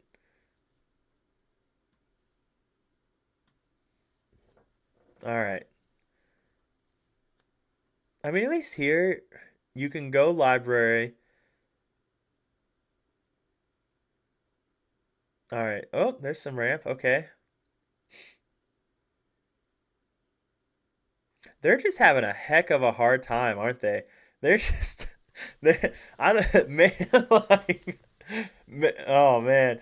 They're just having a heck of a time right now.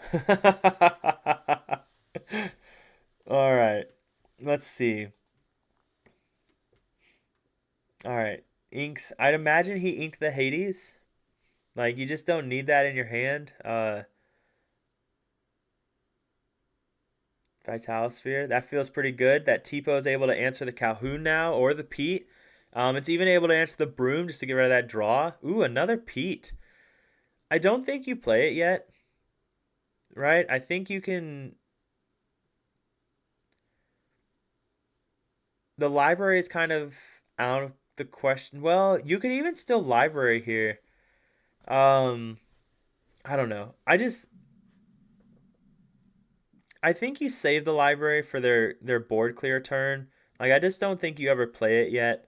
So you quest, and then he's trying to decide what to ink to play the rabbit. Do I ink because he doesn't want to lose the library because the library is just so impactful later on when it comes to those big board wipe turns. So you don't want to lose that. Um, if he the strength will answer. Ooh, I wonder if it's just to get rid of the strength because he doesn't have enough characters anyways to do anything with the yeah. So and then plays the rabbit. So yeah, and I think that's the right move because you just don't have anything for the strength, right? So I do think that's a good move. And then now if he Maui's into the Pete, Calhoun clears it. I'd imagine he pop. Would he pop? Would you guys ever pop Vitalosphere to take the Pete out with Tipo when you have a Maui in hand? The problem is if you use the Maui here, Calhoun just clears it. So okay, we got a Maui, Pirate's Life, Grandma Tala, and a Hades, and a How Far I'll Go. Okay. Or is that a big Sizu? I can't tell. Enchanteds mess everything up. I can't tell. All right. All right. What do we got? What do we got? I don't know. Like I'll give red blue players credit. I do think there's there's a lot of micro decisions you have to make when you play red blue. Like what and so I'll give it but you know what? No, screw it. There's a lot of micro decisions no matter what deck you play. All right, so no, screw red blue. If you're a red blue player, all right. Oh, so he does do it. So he's fine with making that trade, and just getting the Calhoun off the board. So, but he pops the pop, which is a good idea. So that's a pretty good move. You know what's funny is he really wishes he had that strength right now. Because he could go strength and Calhoun into Maui. Oh, he does have this.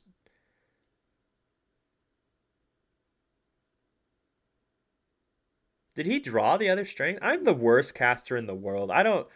For you guys that are here, God bless you, because I don't know why you are, because I'm an awful caster. I do not pay attention to nothing because I'm pretty sure he inked one and then he drew another, right? So now he has an interesting turn because so he's got 4 ink, so he couldn't ink and go. Ooh, that's actually not bad. So he could go. He could ink. Losing a rose is not fun, right? But you could ink Rose and go Pete and Smee, and then you could sing with Rabbit to take out the Maui. And then I really like that because then yeah, if you ink the Rose and play the Pete and the Smee, and then you sing Strength to take out Maui, that means that next turn you can drop Library and move everything into the library. You're gonna lose your Rabbit, right? You're gonna lose your Rabbit to Tipo and Vitalosphere, but that doesn't feel super bad because and then you quest with Calhoun here. Yeah, yep. Oh, this is nice because now you have a perfect library turn into their B prep turn. That feels really good. And for the record, what I said he did. So I'm feeling pretty good about my purple steel abilities right now for what little there are. So all right, so he inks another Maleficent Dragon. So running out of those dragons, um, what's your guys' thoughts on like just looking like touching people's cards? I hate it when people just touch my cards. Like just ask permission. Like I'm never going to say no because you get to look at them. So you could just take them. And I get that. You can just look at them. But I think it's so disrespectful. I don't know. That's a me thing. I haven't been playing TCGs very long. Maybe that's just a thing in TCGs where you just touch other people's cards, but ooh, does opt to take out the Calhoun instead of the Rabbit and just passes. That is, ooh, Jose's got to be feeling really good right now. Drops it and then moves 2 characters. Ooh, that's nice. That is really nice. I would move the Pete.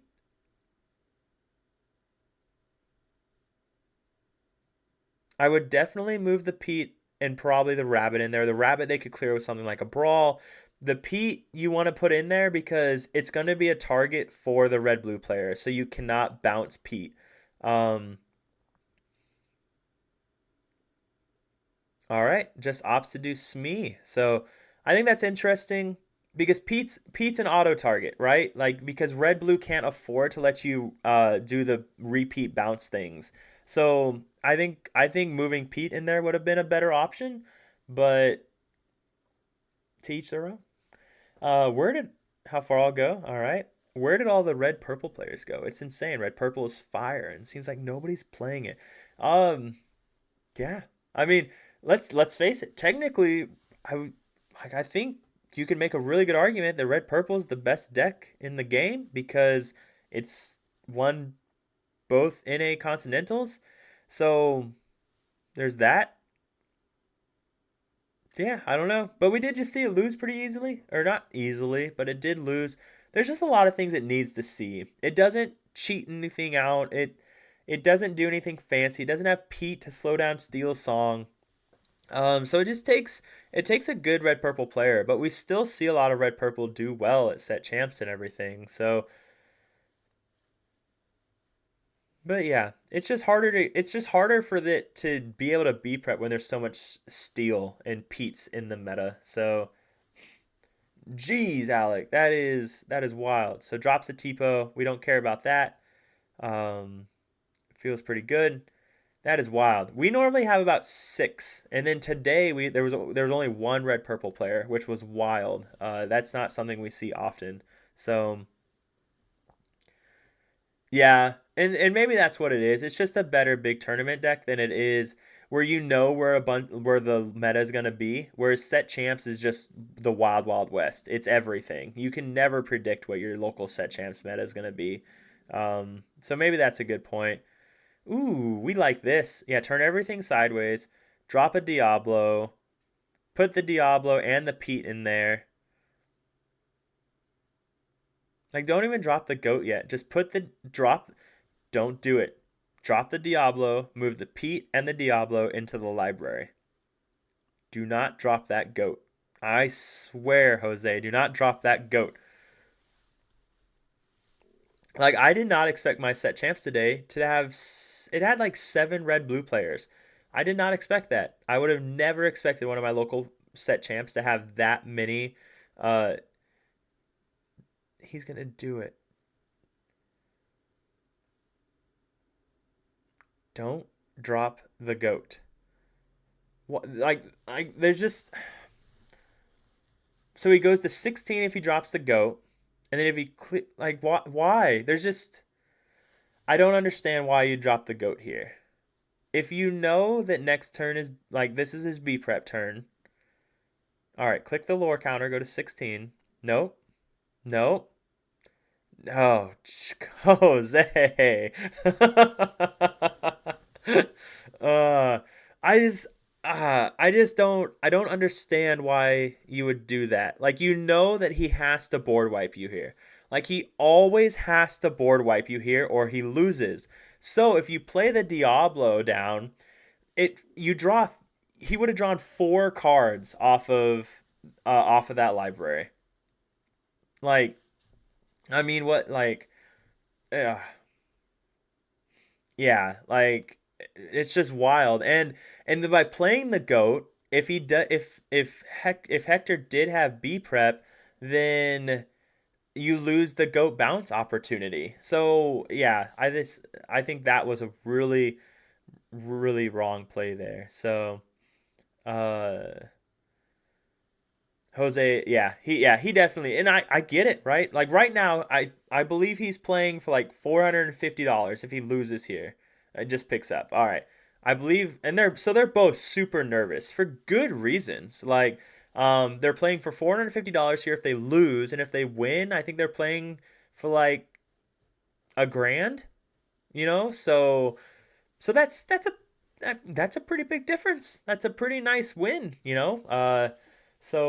So yeah. All right. So yeah, they're both nervous for good reason. So Hector is Houston. Houston is a big Steel Song variations and red blue. Yeah. And that makes sense that you would see that, Chicano, because if there's a lot of Steel Song in your local meta, you're gonna see a lot of red blue, right? And so I'd imagine Houston probably has this topsy turvy thing, right? Where maybe they switch around a lot. You see a lot of Steel Songs, so then all the red blue players come in, and once the red blue players come in, you see a lot of like green purple or red purple probably come in. So that's why I was really surprised to see so many red blue players today at our local set champs. In that, surprised and not surprised when we saw red blue win, right? So that is going to make more people want to play it. But also, there's not a lot of Steel Song in our local meta. Like, for the most part, I'm the only Steel Song player. Paul does run Steel Song occasionally. He's a big Amber Steel player. Right now, he's just digging some diggy hole. I guess there's no time limit, so sure, pile shuffle, why not? Um, but But yeah, so where there's not a lot of Amber Steel, it's not a great red blue meta in my local scene. So I'm just surprised. But for people that have been playing red blue a long time, it can really just punish anything. So especially if they can't play around it. So As long as Amber Steel is tier 1, yeah, exactly. And you're 100% right, Toby, because it just does so well in it and into it. So, uh,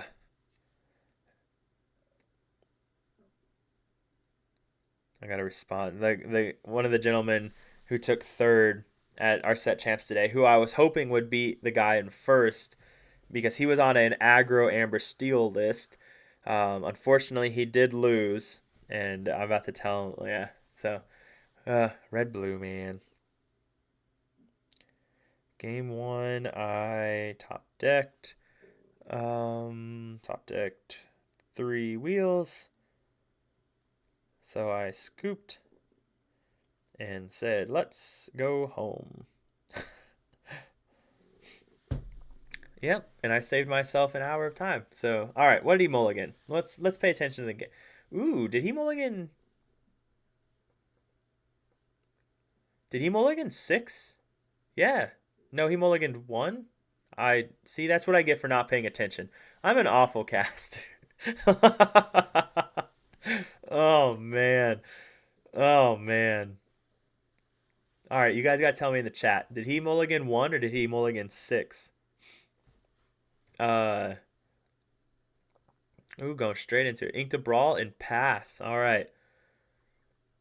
We got a good 1 drop. Ooh, the genie feels. Oh, that genie feels nice when you just saw him ink a brawl. So that genie on 4 has a lot of potential. So we're happy with that.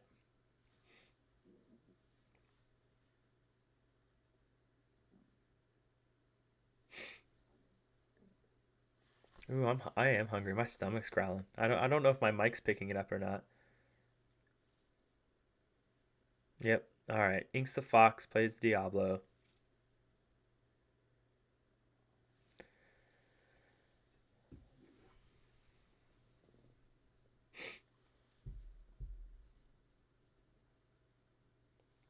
All right.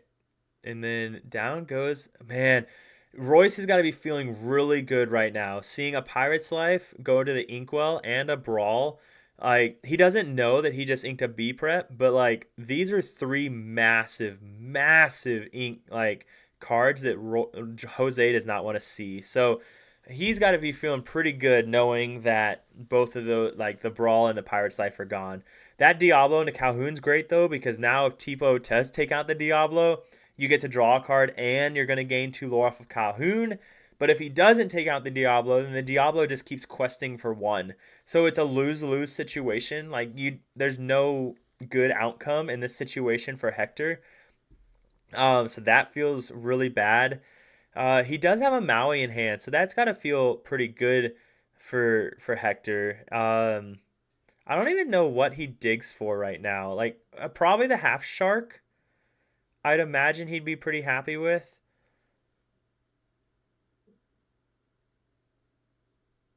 Half shark or yeah, Goofy doesn't do anything for you, so I think it's the half shark.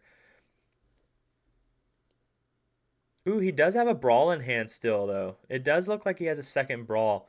Third place player and I both had similar matches against the winner today. Neither one of us could eke it out. Yeah, Pirate's Life is awful, and that's when he picked up also in that game, in game 3. He did go. He went 1 or 2-1 into him. So ooh, a second brawl. What it? Oh, that's a sale. A second brawl. Oh man, that's rough. Okay, so he does take the Diablo, so he gets a free draw, and then now he gets 2 lore. But he is up, so he gets to drop Maui next turn, so that feels good. So now he could go Calhoun and Chernobog's here. And that way he gets a good 1 drop. He gets a Calhoun to answer the Maui. And I really like that. Yeah, so it looks like that's what he's going with. I like that play a lot. So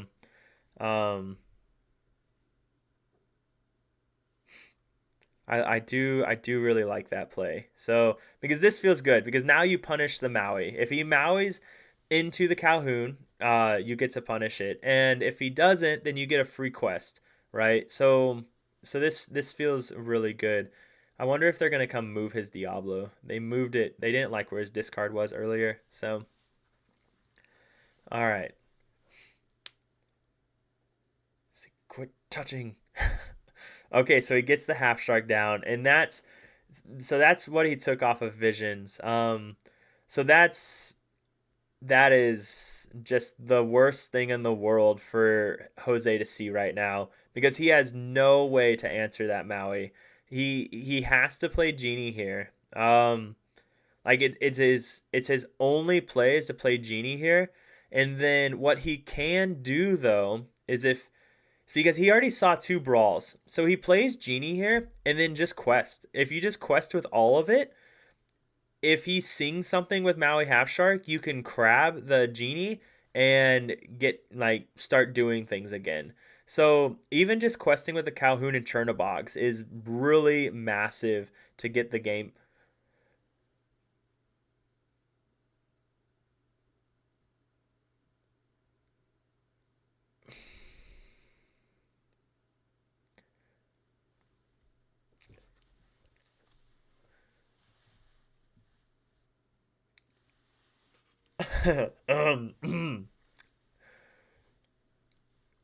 that that may have been the worst play that he could make.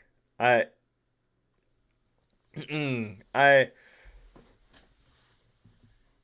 I don't understand that play.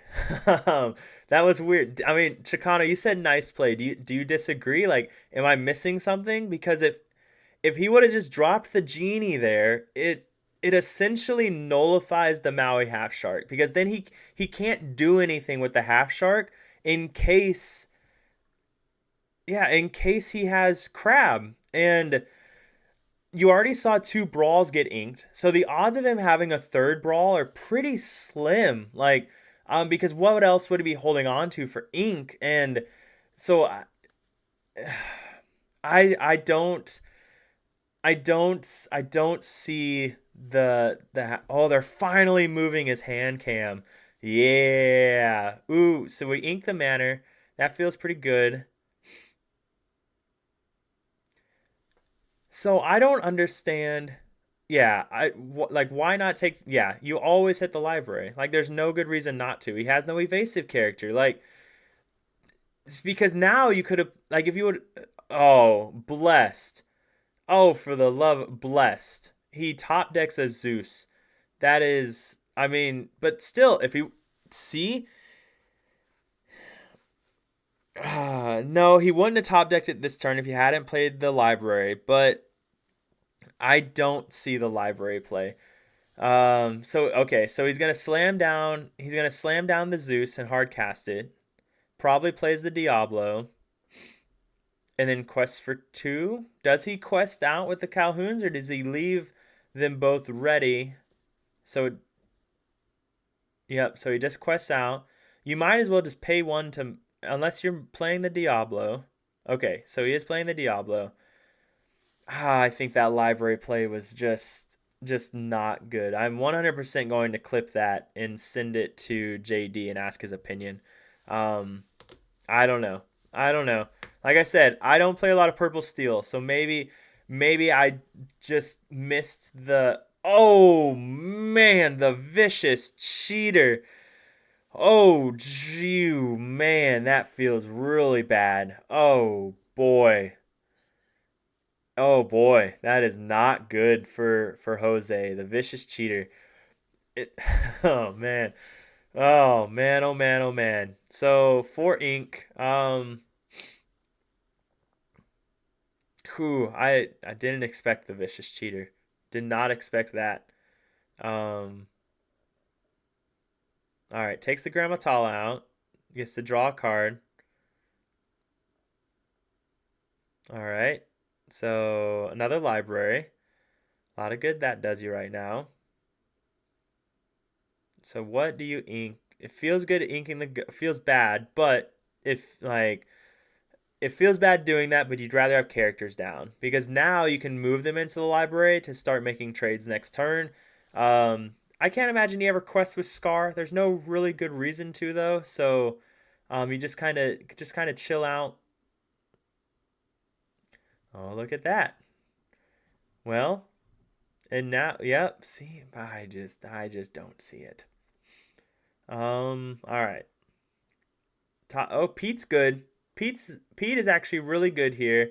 Pete essentially nullifies Maui Half Shark for a turn, so that's not bad. Draw a card. What does he top? What did he top deck?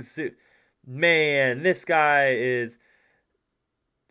Oh, that feels bad. That feels so bad. Inking the library to play Pete, but if you, so he doesn't do it. Okay, so I think you had to. Oh man, Hector has another half shark in hand and a brawl. See, that's. I think you had to play. I think you had to ink the library, but oh my goodness, Jose, I'm sorry, man. I don't know if there's a way out for you. Like I'm pretty sure that was a Maui, a brawl, and a half shark in hand. I could be wrong, but let's see.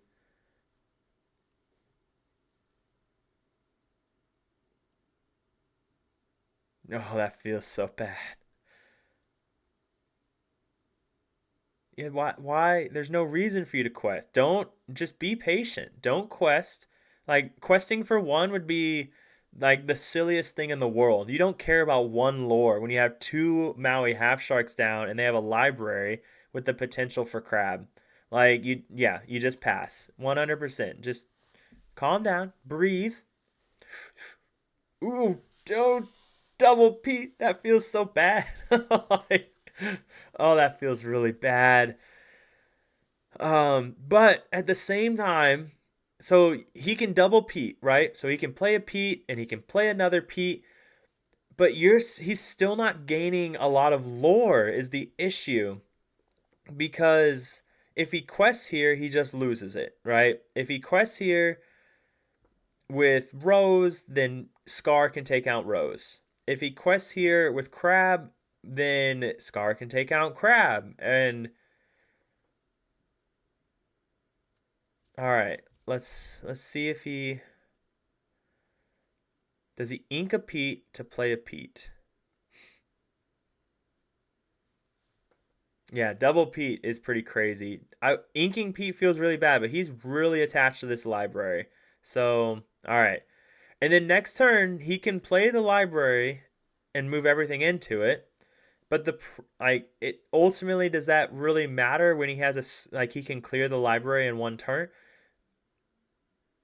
Yeah, when he can clear the library in one turn. Did he just? Oh, because all he has is actions.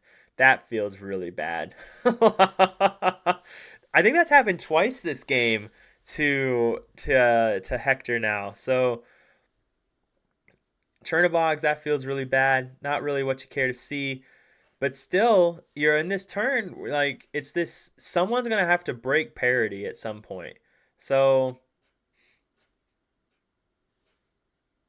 yeah, double shark is disgusting. But luckily he has the one half shark.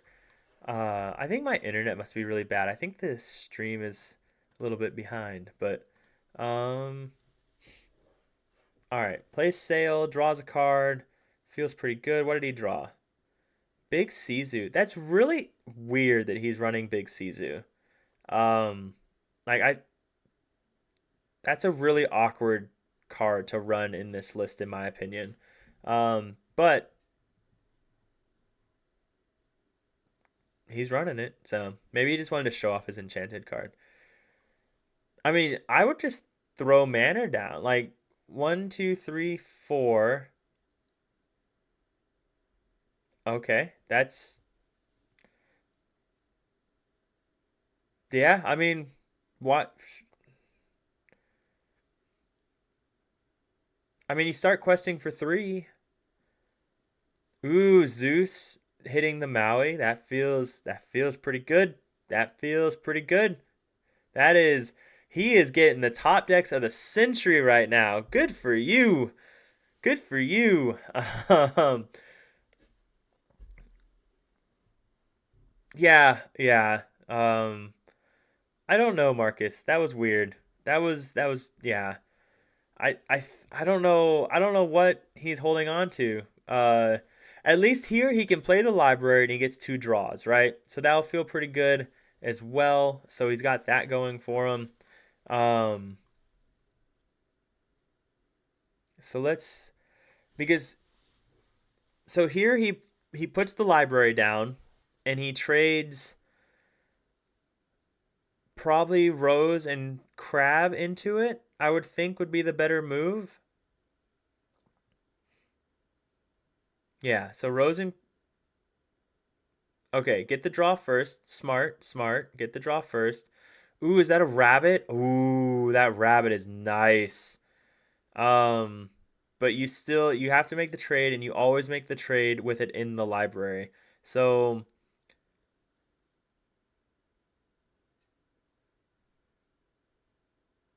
the question is the Pete, or do you go for the repeats? Are you hoping to see a crab and a fox? Because we know he inked a fox earlier. Crab has a lot of ability, but I think you just keep the Pete alive for the repeat. Like, I think you have to, and I think that's the right move. So he draws a strength. Oh, so he could sing the strength to take out the scar. Do it. You have to sing the yes, yes, yes, yes. And then you quest for one. I well, I don't know. I don't know if I liked that was interesting. Maybe that was the right move, just getting that one more lore. Because it's there's a good chance it's gonna come down to that. So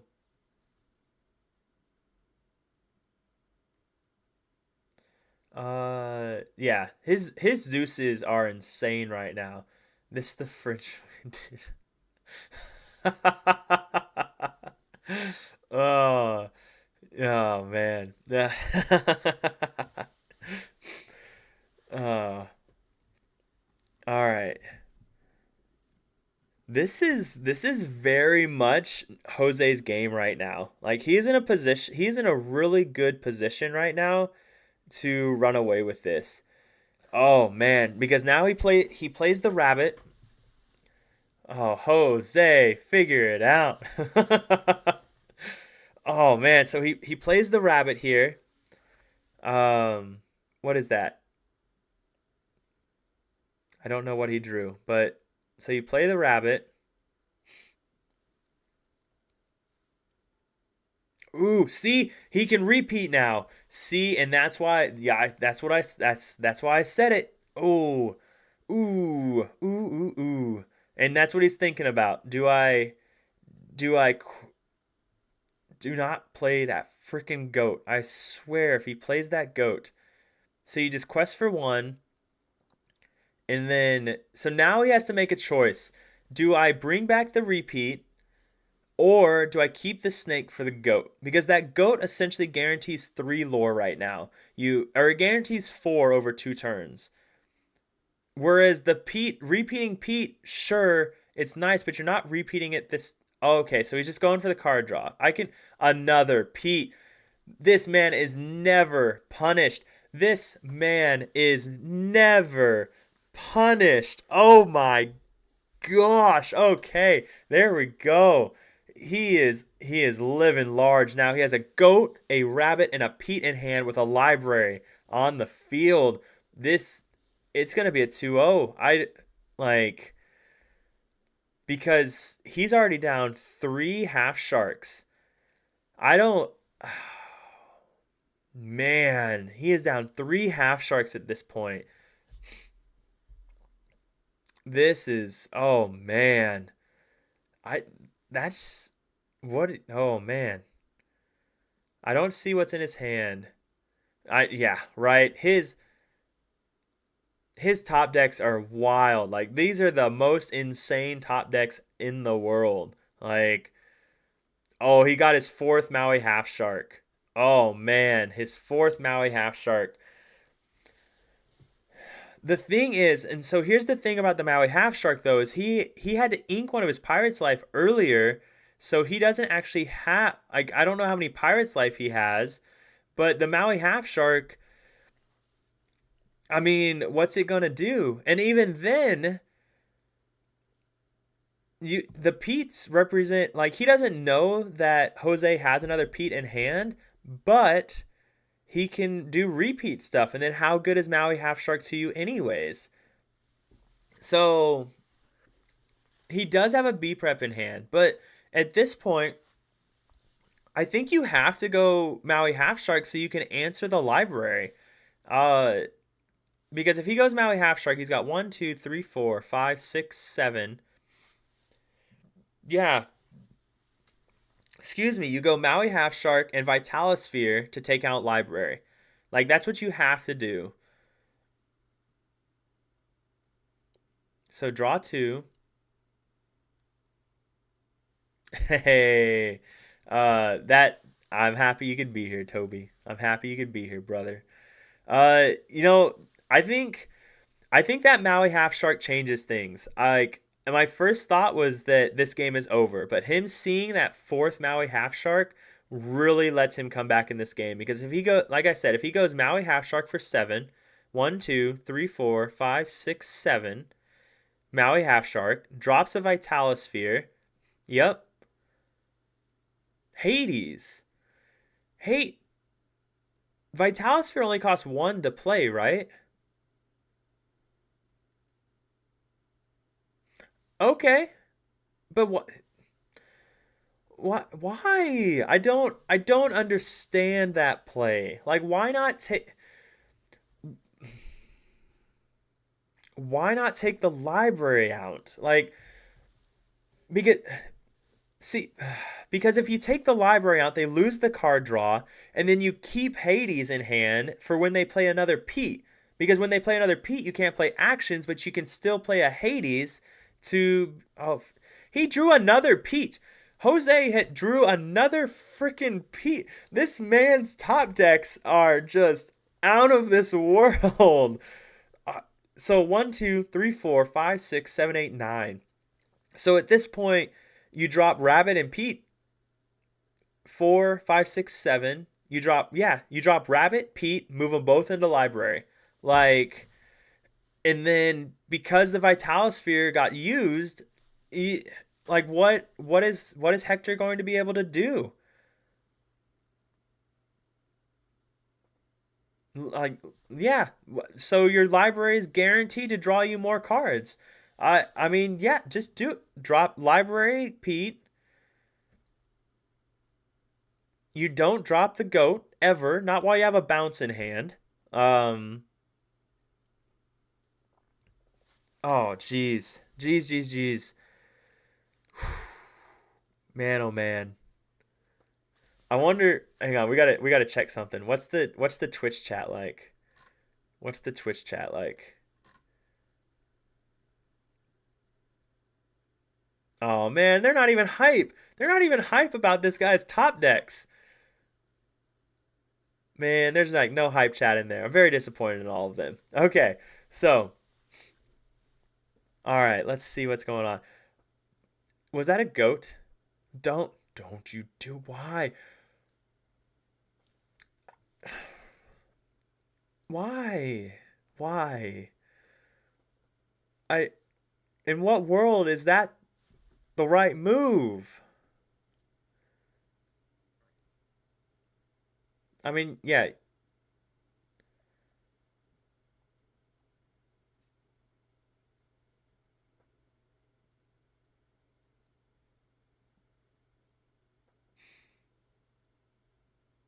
Hmm.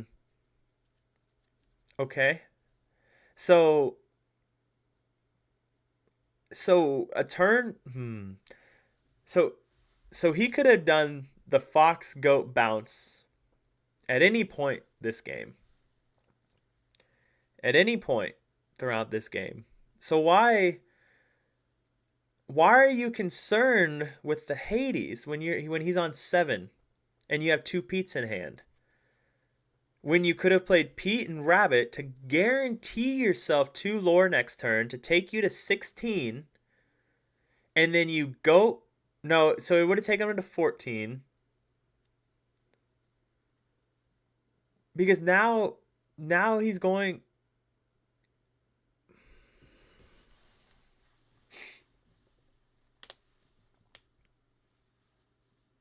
All right.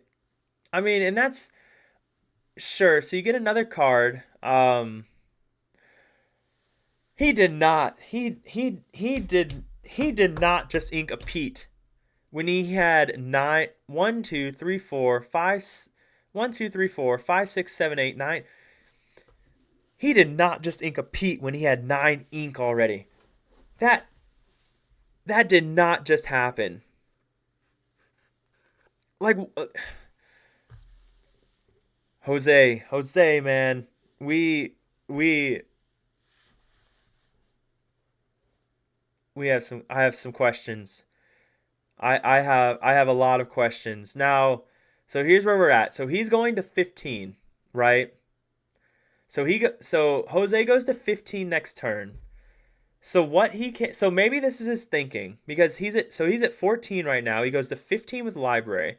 He drops goat for 4 to go to 16. He drops fox to go to 17. He drops Pete, and then his fox and Pete will always live. So okay. No, wait.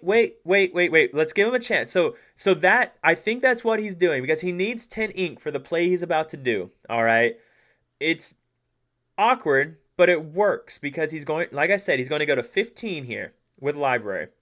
He drops goat to go to 16. Then he plays fox to go to 17 to bring the goat back. And then he plays Pete. So that means he'll have fox and Pete on the board, and there is 0 ways that Hector can answer the fox and the Pete. And then he can play the goat because the fox and Pete will take him to 19 and the goat takes him to 20. So big brain, and it all just took us a little bit longer to see it come to see what he's trying to do. All right?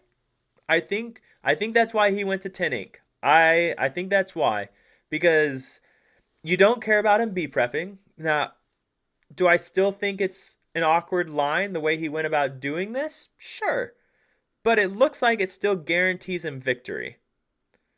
Because the only way he gets punished is if Hector played Pirate's Life this turn. So, but he does have a Pirate's Life in hand. Hector has to play Pirate's Life this turn or he loses. He will lose the game 100% of the time if he does not play Pirate's Life this turn. Yeah, Chicano, I probably should have been looking at the Discord. I wonder if he's been chatting in the Discord right now. He has not. He has not been chatting about this game, but I'm excited to hear his opinion.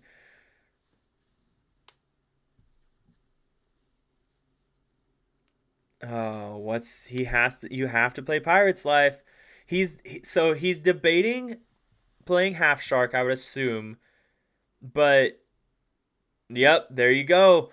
Oh, it's a game now. Oh, Hector has a chance now. Hector has a chance now. And that's a second Pirate's Life in hand. So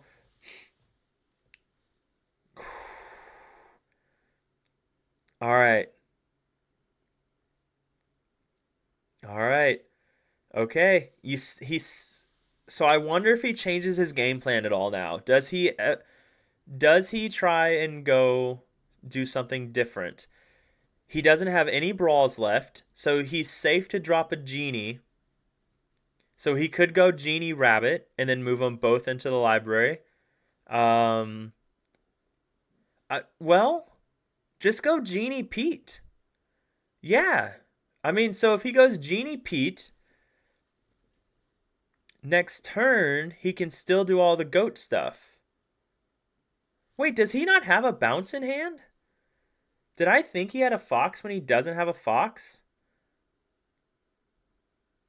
No, he does have a fox. Okay, he does have a fox in hand. Okay, so the genie feels good because you can still play Pete now. Yeah, you still play Pete. Always. I swear to God, if he does not play the Pete here.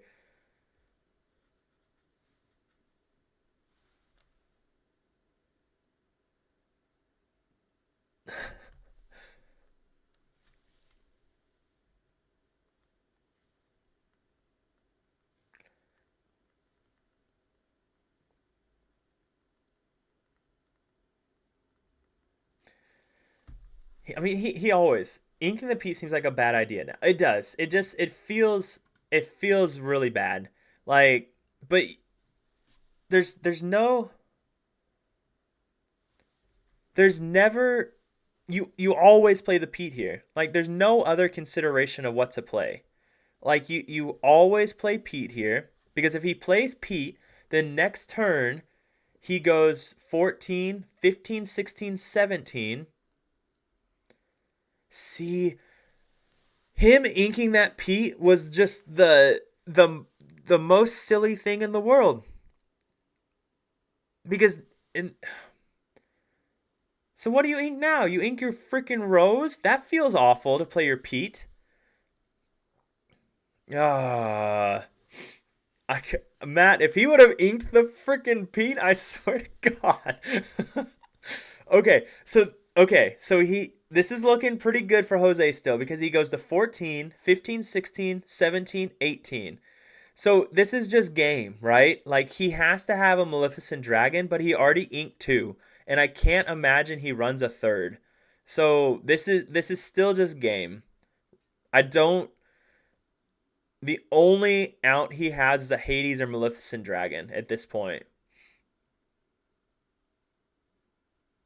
Okay. I think that's because 13, 14, 15, 16, 17, 18 for Goat, 19 for Fox, and plays Goat, right? 1, 2, 3, 4, 5, 6, 7. Yep, he's got lethal. Holy crap. Oh my goodness. Jose, way to make it entertaining. That was, oh my goodness gracious. That was something else. Just play it. Come on, man. Just play the game. Just do it. Like, instead of just be like, here's my 2 cards. Like, oh my goodness. This man had the best top decks in the entire world. There's not like that, just disgusting, absolutely disgusting top decks. That was wild. Like, that was incredible. But that was insane. That was such an insane game. Like, I I have so many questions, and again, I don't play a lot of purple steel. I don't play a lot of red blue. But I just think there was a lot of questionable decisions made on the purple steel side. And he got really not punished because of the top decks he had. So, hey, congratulations, man. Going to top 4, guaranteed like $1,000. It's pretty great. So, all those Pete's in the top 30 cards was insane. Yeah, it was. Like, and I don't think he did a single bounce Pete turn. So that was wild. That was just absolutely insane. I also realized that we were on this for a long time. And the wife wanted to go get food. Oh, she's gonna. Well, all right. I think I'm in trouble. Ladies and gentlemen, I'm going to let you guys enjoy this live stream for a little bit. I need to feed the wife, so I will be back, and hopefully you guys enjoy this. So, yeah, I'm going to unmute these guys, and I'll talk to you guys soon. So let's go ahead and get these guys. It's been a lot of fun, though. I'm going to do these more often, these kind of watch party things. This is fun. I enjoy this. But the wife's going to be mad at me, so I need to go. Yeah, unfortunately, the wife is not happy right now. So, okay, I'll talk to you guys soon. I'll be back for probably finals. So, love you guys. Stay happy and healthy. I'm leaving the stream on, so don't leave unless you really want to. But I'm leaving the stream on. On average, all right. The decks that are in the meta right now. And so, like, I think the value and the power of being able to just inch just a little bit of advantage, just a set. I am about to get in a lot of trouble, and I'm going to get a beating. Yeah. And that's enough to win the game. Yeah. You know, they say that you win a tournament by winning games. You win matches, I'm sorry. You win tournaments by winning matches. You win matches by winning games. Mm-hmm. You win games by having advantage in hands. Yeah. and so on and so forth, and you Yeah. do it little by little. It really played out there. I wonder if I take a peek here. Yeah, we're taking a look now at not standings. yeah. We're wondering if we can see standings for you all. Okay. So it looks like Jose, of course, took it. We see that Freddie took it against Kurt Spice. And Ben took it against Lamb. Yep, Ben took it against Lamb, and it looks like Jonathan Williams took it against Dylan. Okay. So we're gonna Can get we back together. look at that bracket on screen, please? If Yeah, possible? if you can throw that bracket on, if you're able if we to have work it through that, updated. we'd love to be able to see it if it's updated, of course. Yeah, I mean, if it's not, we can still kind of like piece it together. I think we're good at figuring out names here. If you can throw that up, Yeah, wherever you can. because so this is Amber Steel, Freddie is Amber Steel, Yes. Jonathan Williams is Ruby Sapphire, Correct. and So- Yes, it would be Amethyst Steel versus Amber Steel and Ruby Sapphire versus Amber Steel. that'll be okay. I figured it out, guys. I That'll got be there. interesting. You are so smart, Dan. You know, I don't know if we'd be able to do this We got without you, there. man. Like, we're so glad you flew all the No, way down you here. guys have been great today. We've Oh, all learned goodness. today, which is great. That's Yes. the best part. Like, Absolutely. if the only goal here is to make this next event even better, that's great. We love you for it, Dan. We love you for it. Tell Dick we love him too. And tomorrow we have the 5 chance, Oh yes, the last chance 5K. yes, the 5K We're not tomorrow. even gone yet, guys. We're not. Yeah, we are back. We are going to be rocking and rolling. We're going to be bringing you more games as well. So, what we're going to do now is we are going to take a short break. Yeah. Uh, We'll come back as quick. It looks like everything's done, so we'll yeah. So it quick shouldn't break. be We're very gonna see long. what's going on. See who's gonna go on camera. Yeah. Don't go too far. If you got to use the bathroom, like run. Maybe wash your hands if you can. Maybe, but no. But just don't tell anybody that you didn't. Okay. And grab yourself a water, and we'll get started in just a little bit. All right, we'll be right back, guys. Yeah.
Go back.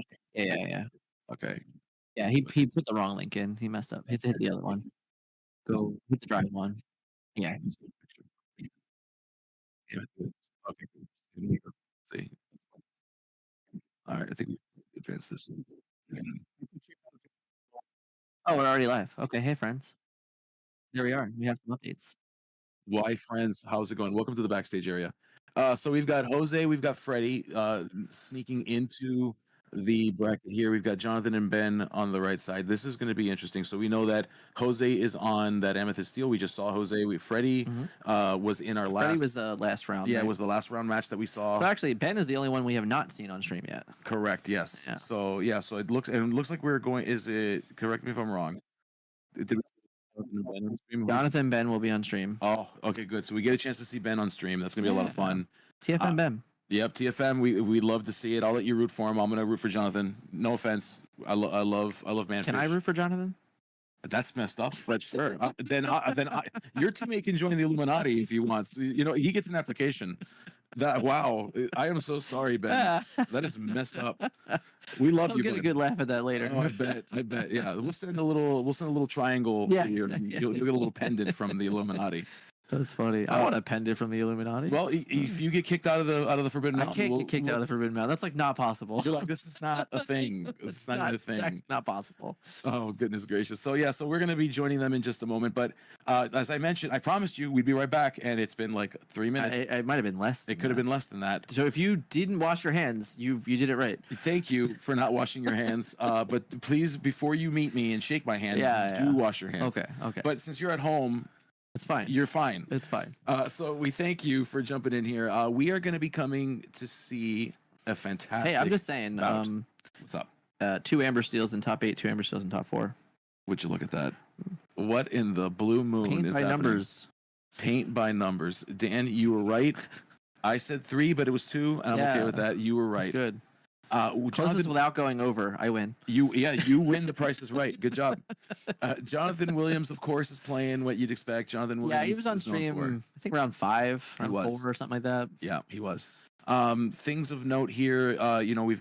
We know that Jonathan is running the kitty cats. Yeah, is running the cats. Yeah. We know that Jonathan has got Felicia, which is a really, really interesting play here. Although, if any of you follow Jonathan Williams, you might have known that he had a little bit of a detour and was running King Candies for a little bit, and then then stepped away from that. Just the 2-2 or the shift also?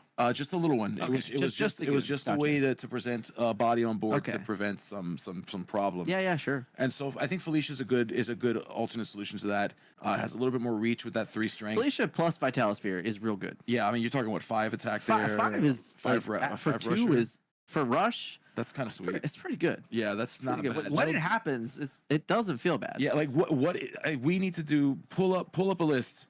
What is there that cannot be taken out with that number at that that doesn't have evasive, but it pretty much removes just about everything in the game. Yes, and look at that beautiful jersey that Ben's wearing there. I feel like I know that jersey from somewhere. Yeah, Ben's definitely excited to be on stream. Is he? Without a doubt. I think Ben. This is, shout out to Ben. He just recently wrote an article on our Metafy, and it was kind of just talking about his story for going through LCQ. And he actually didn't make it to the last CCS because he was sick and he had a rough LCQ. And it was just like a really good story. So this is an incredible bounce back tournament for Ben. I am very, very excited for Ben to find a way to be successful in this event, getting himself into a top 4. He's gonna, he needed this. It's one of those like, hey, I proved myself that I can be good at this game all the time, but sometimes I just haven't trained. And listen, Ben's day 2, he was a top 32 competitor at DLC Vegas. Yes, he top 64 in Toronto. I can't remember. No, not Toronto. I can't remember the other one. But he has 2 day 2s in DLCs. And I feel like this is like a coming out party, like just a celebration for both of these players. I mean, we know what happened.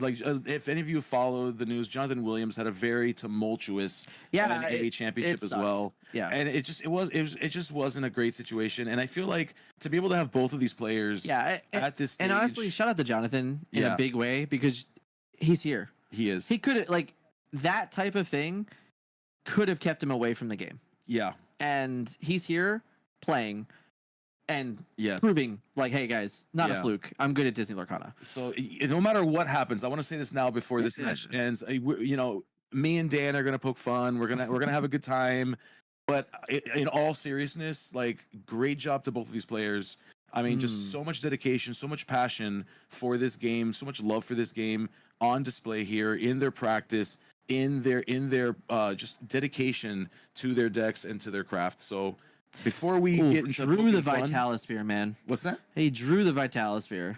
Hey, so I mean, let's just get right into it then. That's pretty good. Williams, That's pretty good. do it, my man. You know what to do. But we're not playing it this turn. I thought there was like, I think maybe it's just a respect of understanding, like, hey, no, I got to ramp on turn 2. Yeah. But the idea that he could have Kitty Cat killed Daisy is relevant. That I'm is just saying. that it's relevant. It could have happened this turn. We That could have is- saw it right away. So true. Yeah. Yeah, you're right. I think the Felicia with that Bye, Vitalisphere Felicia. is frightening. Bye, Felicia. And bye, Daisy Duck, if we were able to get. Oh, there's the kitty cat. Yeah, which is interesting. I don't know the answer on average, if I'm being honest. To me, you know, I don't think Ben's going to be looking to let the Storm Rage on this Felicia, but like, Yeah, it is that might really be the good. highest value? You know, like it might be okay. Yeah. Whereas if that happens, I wonder how much it changes the game. Because Jonathan could have just put Vitalisphere in play. So true.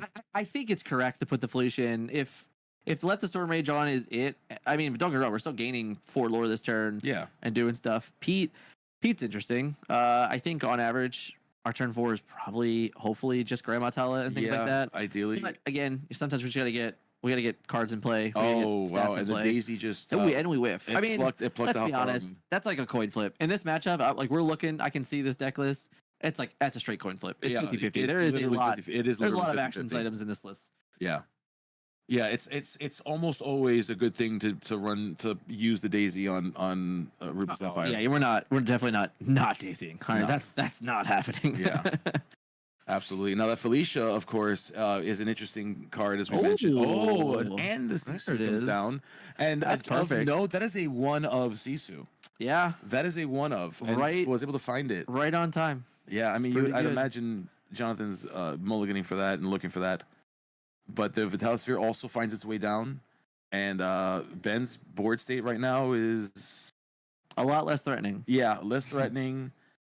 There's an aerial, so we're looking to sing some songs. We're looking to grab some songs. I think we see one there. We're going Yep. fishing. It is a storm. The storm Yeah. does rage on, which interestingly can be sung with Pete if needed. It can be. And you know, we're still 1 turn away, or rather 2 turns away from shifting a big Sisu on top of that. But we're not gonna take any chances. No. We're gonna go ahead and just take that thing off the board right now. I have a feeling that we are kind of digging still. Yeah, yeah. Did Ben draw there? It looked like Ben moved the ink. I don't think that was a draw. I'm saying he sung Storm Rage. Oh, right? I see. Did Yeah, we draw? I didn't catch if there was a Okay. draw. Okay, sets up Robin. But we do see a Robin hit the table, yes. All right, Okay. so we're inking the popsicle to Yeah. send the Maui in. And yeah, just to create just a menace on the board. Just to say, hey, whatever you turn sideways, if you don't deal with this, I'm just gonna start plucking stuff. Yeah. Camera's like just enough off. Oh yeah. Jonathan's hand is like he's doing the thinker. He's the thinker statue right now. We love it. Oof, that's pretty good. Okay, yeah, a Piglet and a Smee down on the same turn is always good. I mean, this is kind of what Amber Steel does so well. Just it can start doubling up characters. Yeah, so as that early I as turn I 4. thought we did miss the damage there. I was like, wait, he took out Pete. There's only 3. I think that's definitely that's the only reason we're questing with Robin there. Yes. If my Robin gets to take out the Maui, it's like best case scenario. For sure. All right, we see a McDuck Manor in Jonathan's hand. We did find a Manor and then we could just let it go We could. instead of losing our Maui. Yeah, you could do that. And it looks like Jonathan is opting to hold on to. All right. Oh, we Just used needed it ink. for ink. Okay. Yeah, even just the regular version of Let It Go is such a nice foil. It is. It really is. Yeah, it's so nice. All right, Vitalisphere Oh, getting okay. activated It's interesting. on the Tala. That's a very heavy value on Maui for that play. Yeah, It's kind of like you're still trading a card. You know, we had to trade the Vitalisphere. yeah, but you don't have to lose the Maui. That's what I'm saying. I'm saying Yeah. that Jonathan is valuing the Maui very Yes. very high there at the Yeah. cost of like another card in the Vitalosphere. Yeah, that's a fair point. I mean, it does. You know, you have another body that can potentially sing songs. If we can draw how far I'll go, Maui's a good singer for that as well. So you know, just Ooh, giving the yourself Chow. I option. love it. I love this John Silver. Tried to talk about this earlier. This card is so good. Yes. I think it's the first time I've seen it hit play today.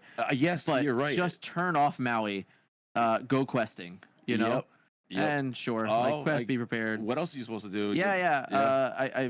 I'm curious on what our hand counts are. I think Ben has 1, and I think Jonathan has 2. Yeah. But no items in play. You know, not a whole lot to get out. So Lawrence is great, and that's it. I wonder what our last card in hand is for Ben. He keeps moving fast, All right, we see an ice block hit the table. and which that's it. Sets up future Sisus.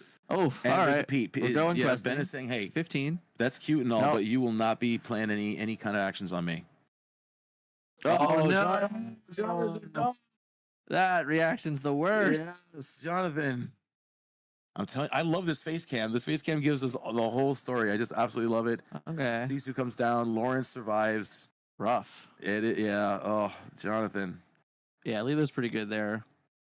And look, Ben is just moving so quick. Just 17 in the blink of an eye. Ben's like, yeah, whatever. Yeah, I mean it's relevant here though. Like this guy, this Sisu does get to live a manner. Yeah. I mean, it's a slow burn, but hey, like 5 a turn's 5 a turn. 5 a turn. Yeah, that's math is math. 5 a turn is 5 a turn. And so, you know, Daisy's really good. Like Daisy is certainly check. yeah. Chip in a Let's chair see for what- Jonathan here. Minus, yeah. -2. Oh boy, That's how Jonathan feels. Jonathan feels like it's negative. he went to like -7. Yes, that's how he feels.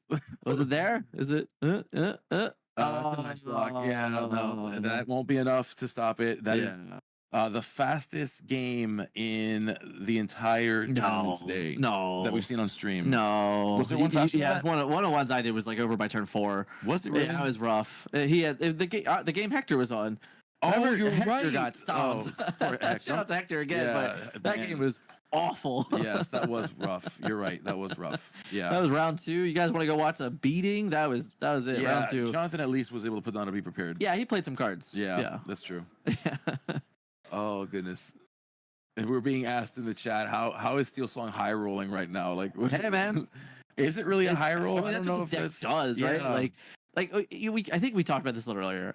This Steel Song to me is the type of deck that particular players like because there are opening hands that when you have them, you just win. Yeah, it doesn't matter what Like you're your playing. opponent just can't Yeah. stop you. No. And a lot of players like having like agents. I think that if you look at Amber Steel and you take it to what Jose just did, they are like two polar opposite decks. Yes. You know, Yes. like the Amethyst Steel deck doesn't have those hands. It doesn't. It's just like, yeah, this is good. I'm gonna play a fair game, and I'm probably just gonna outlast my opponent. Yes. Amber Steel has those games where they're just like, I'm gonna 20-0 you, and it's not gonna be close. Yeah, but then conversely, you know, it low rolls and then Yeah, it sure. kind of says, okay, Sure. well, cool. Yeah. But hey, that's Disney Lorcana. I think that Amber Steel Songs is the epitome of Disney Lorcana. Like when a player asks me like, oh, like what is the most Disney Lorcana? Like this is the one deck that's like, no, I abuse the best two mechanics in the game. I abuse shift and I abuse songs. Yes. And it is phenomenal because singing is unfair. Singing is I'm sure people will have feelings about this, but singing, I believe, is the most unfair thing that you can do It's in this insane. game. It's more unfair than ramping. Every character Yeah. draw 7? It is insane. What? I mean, if you've got 3 singers down, you can very easily cheat out. Uh-oh. He's showing the hand cam something, guys. Who's showing? Ben showed the hand cam something. Don't start showing off, Ben. I don't know if he was showing off or he was upset. Is that multiple Whole New Worlds in his hand? Like Yeah. oh, is it just like no Ingables? Yeah, Ben is. Oh, all right. We're yeah. going 7 though. Okay. Yeah. It was so bad. Ben's Oh, like, okay. bro, Oh, Jonathan, okay, you gotta yeah, look at yeah. this dude. Yeah. He's like, hey, check out this. Yeah, like you gotta revel in this with me. Yeah. Okay. That's great. Holy moly! That's funny. Oh man, this is just so. I love watching these two interact with each other. I think it's like so cool. Just like it's such a high pressure match right now, but like even then they're just able to have a good time with each Yeah. other and just such a good spirit. Yeah. Man, these are just both of them are just swell dudes, man. Just swell people. I love this community so much, man. Good Yeah, people. it's great. All right, yeah, they're just thinking through. So they finish their mulligans, making sure their decks are properly randomized. Shout out to Peach Sleeves. I was about to say the color on those sleeves Shout are out to Peach Sleeves. fantastic. Peach Sleeves are the best. Yeah, I might need to get me some. Are those katanas or are those No, they're Dragon Shields. dragon shields? Okay, Yeah, Peach Dragon Shields. very I nice. think Ben at one point bought like 20 of them or something like that. Like just bought a case of them. Oh goodness gracious, yeah. All right, so there you go. All right. It looks like we got ramp, we got popsicles. Okay, which is, I mean, this is the Looks this is what pretty the start pretty you great. want. Pretty run of the mill. This is precisely what Jonathan is looking for. We Oh, see a love Cindy Cindy's. in the draw, which of course is That's pretty great. it's okay. Yeah, it's good. You know, yeah, because this forces a non-TPO play here. It yeah. I mean, although it's I would argue some Ruby Sapphire players are like, the Tipo did the thing and then it goes away. Not the worst thing in the world. I mean, in some ways, but hey, you know, move the game forward is whatever. Yeah. Now the Vitalis Spears makes it interesting because now does. TPO can actually run into Yeah. Cindy, which is not something you're expecting all the time. Correct. Granted, like when it's in your face and on the table, we're like, okay, like it just becomes like, what am I willing to give up, right? Yeah, absolutely. I mean, we do see the Tala in hand for Jonathan, so that's with I don't see a Hiram, so that will likely be the play, barring what he draws going into the next turn. We see Daisy Duck hit the table for Ben. Yeah, so it is a quest here. So this is just saying like, hey, if your turn's gonna be play a card Vital Spirit, Yeah, I exactly. think I'm okay with that. Yeah, come at me, bro. Now, does this signal that we don't have a song, or do you is this a bait? No, I think this is like Ben believes that lore is free. Okay. That's what I think. Okay. Like honestly, like if our play was play not a 4-cost character that turn, I think Ben feels like he got the ramp back. If that makes sense. Yes. Okay. Like the only card that would have been real bad would have been the one human Sisu. Okay. Because that could have took out Daisy and then took out Cindy, and that'd have been like a blowout probably. But obviously, we don't have open deck list here, so Ben has no idea that there's only one in the deck. Yes. But like that would have been the biggest blowout. Now, I mean, if you follow Jonathan though, Jonathan's not particularly secretive about his deck. Sure. It's like Wochuk's the same way. Like if you've ever followed Wochuk, Wochuk will show you his deck and then he'll play you. Like he's like either I'm gonna win or I'm not gonna win. It's got if you know what my deck is, it doesn't really matter. Jonathan's the same kind of way. So you know it's interesting to see that. Which I always find interesting when these players do so well and like everybody knows what their deck is. Like it's such a it's so indicative of their skill level. I just love it. Yeah, I mean, there's just specialists, right? In all honesty. Yeah, absolutely. I mean, this is like their deck. This is the deck that they know like nothing else. Oh, do we have the Rapunz? We got the Punzi. Oh, we do. We do have it. Pretty good. That is not bad. That's pretty good. That is not bad at all. All right. So Lawrence gets 3 damage, heals the 3 damage. You draw 3 cards. Ben is doing pretty sweet right now with that hand size. Yeah, it's interesting. But this is like one of those games where I would feel if I'm Jonathan, I feel really good about this board position. Yes. Like, hey, we both have a bunch of cards in our hands. That's okay. He doesn't have a singer set up. Like, I don't think we can have like some crazy play unless it's Naveen. And I'm fairly confident there are no Naveens. That's not what we want. Where to go? Oh, good. Yeah. We need. We'll find it. I forget what we did with it. That's not it. No, it's not. We'll pull it. Yeah, we can pull it. This one? That is from that's Melissa's. What? Oh no, that is it. Yeah, okay, that's fine. Yeah, so we do actually have Naveen's. Relevant. Okay. Yeah. No, this is Okay. She controls the deck list, guys. That is too funny. That is too funny. Yeah, but we're seeing Jonathan kind of thinking through this now. Jonathan's deciding, so we're gonna go ahead and heal the Maui pop. Yeah, again, you can tell, and like don't get me wrong, Hiram, Maui's very good in this matchup. Very, and it's very clear that Jonathan's like, yeah, no, I'm not giving up my Maui's for just anything. Yeah, absolutely. Like he potentially just gave up 2 cards to keep Maui in play.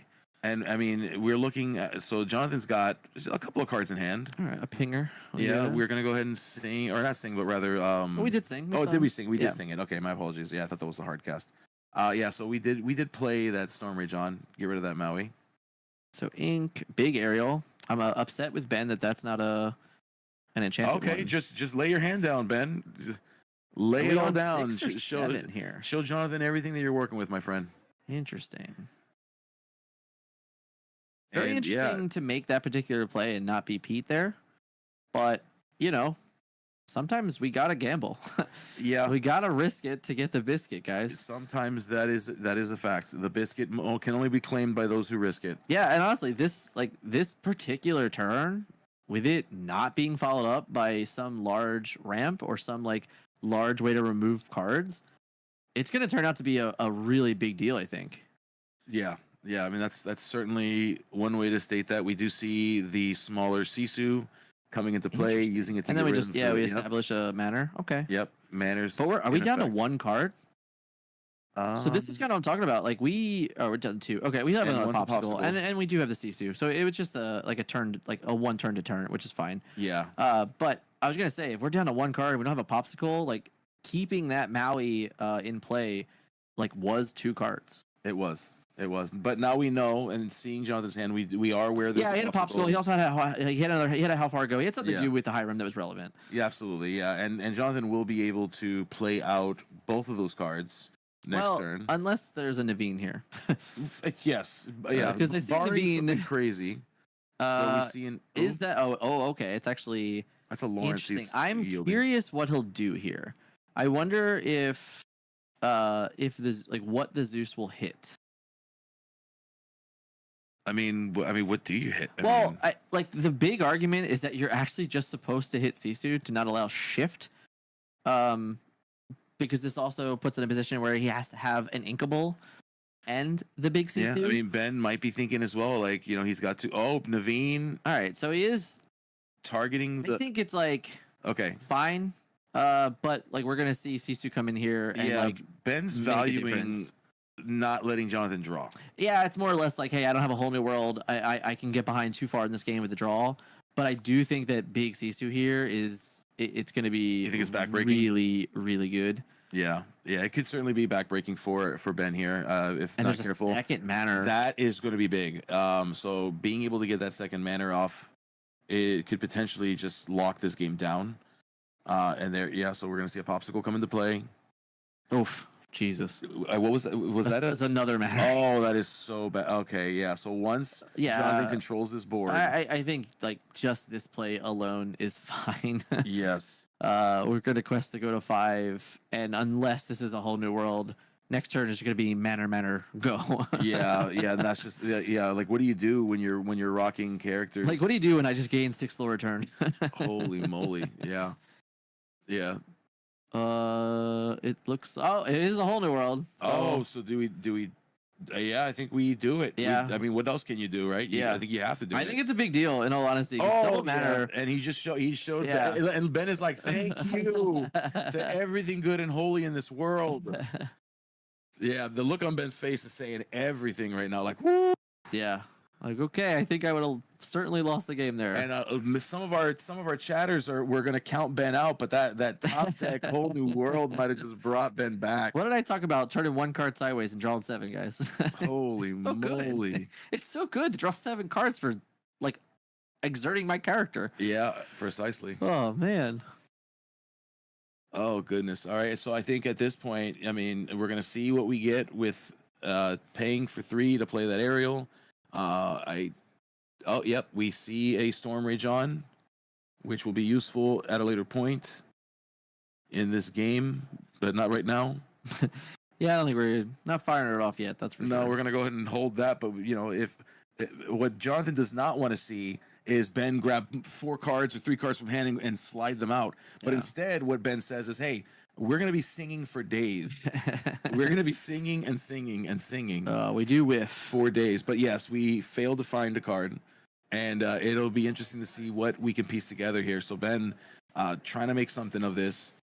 We do have characters that, so far, with the exception of Devine, could be Sisu'd again. Yeah.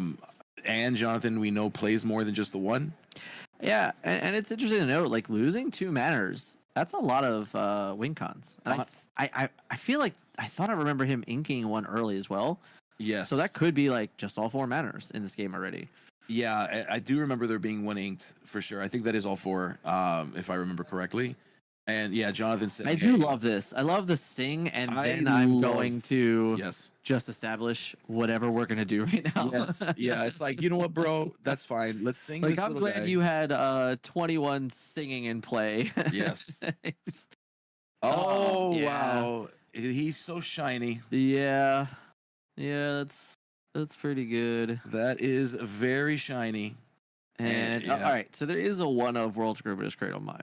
Okay, well, let's listen. There's- Ben's been pretty lucky so far with the top decks. There is an out. There is an out.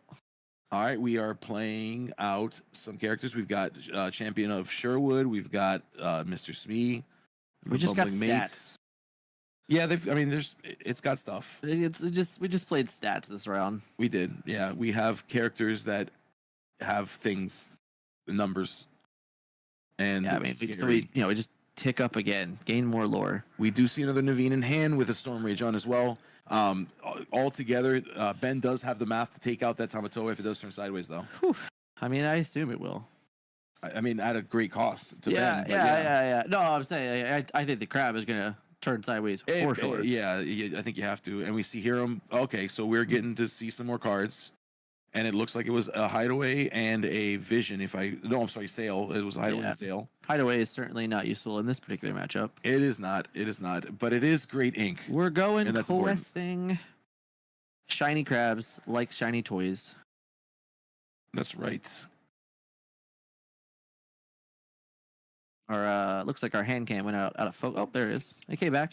Right on time. Right on The cue. power of autofocus. Yeah. We're gonna sail. Is this the second sail? It is. Yeah, we're just So we sailing can just away. like ink a million cards if we want to.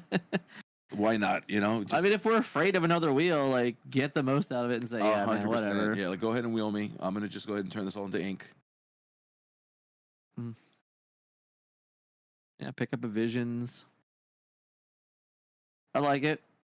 I think we could have inked a third card technically. If I think it was double sail that turn, so there's a lot going on, but Yes, it is. That's It's not just bad. So much ink right now. I mean, Jonathan's just. I mean, we're just looking at like almost double what Ben has right now. yeah. I mean, sing Sisu, be prepared, play giant crab. That's pretty good. Yeah. Yep. I mean, It's pretty good. nothing wrong with that. It's what we wanted for sure. Yeah, it looks like there is a Naveen, but not the card we really want. Right. Yeah. Yeah. It's not going to be a high powered song from that Naveen. I mean, like you can just start with Naveen plus Storm Rage on. Yeah. Absolutely. see what See what happens. you get. See what you draw. And it. Oh, okay. Whoa, Ben. All right. You okay? I didn't see the whole new world. It was hiding. Yeah, that was slick. I like that. What a showman Ben is. We love it. And we're gonna spin that wheel. We're gonna look at that whole new world.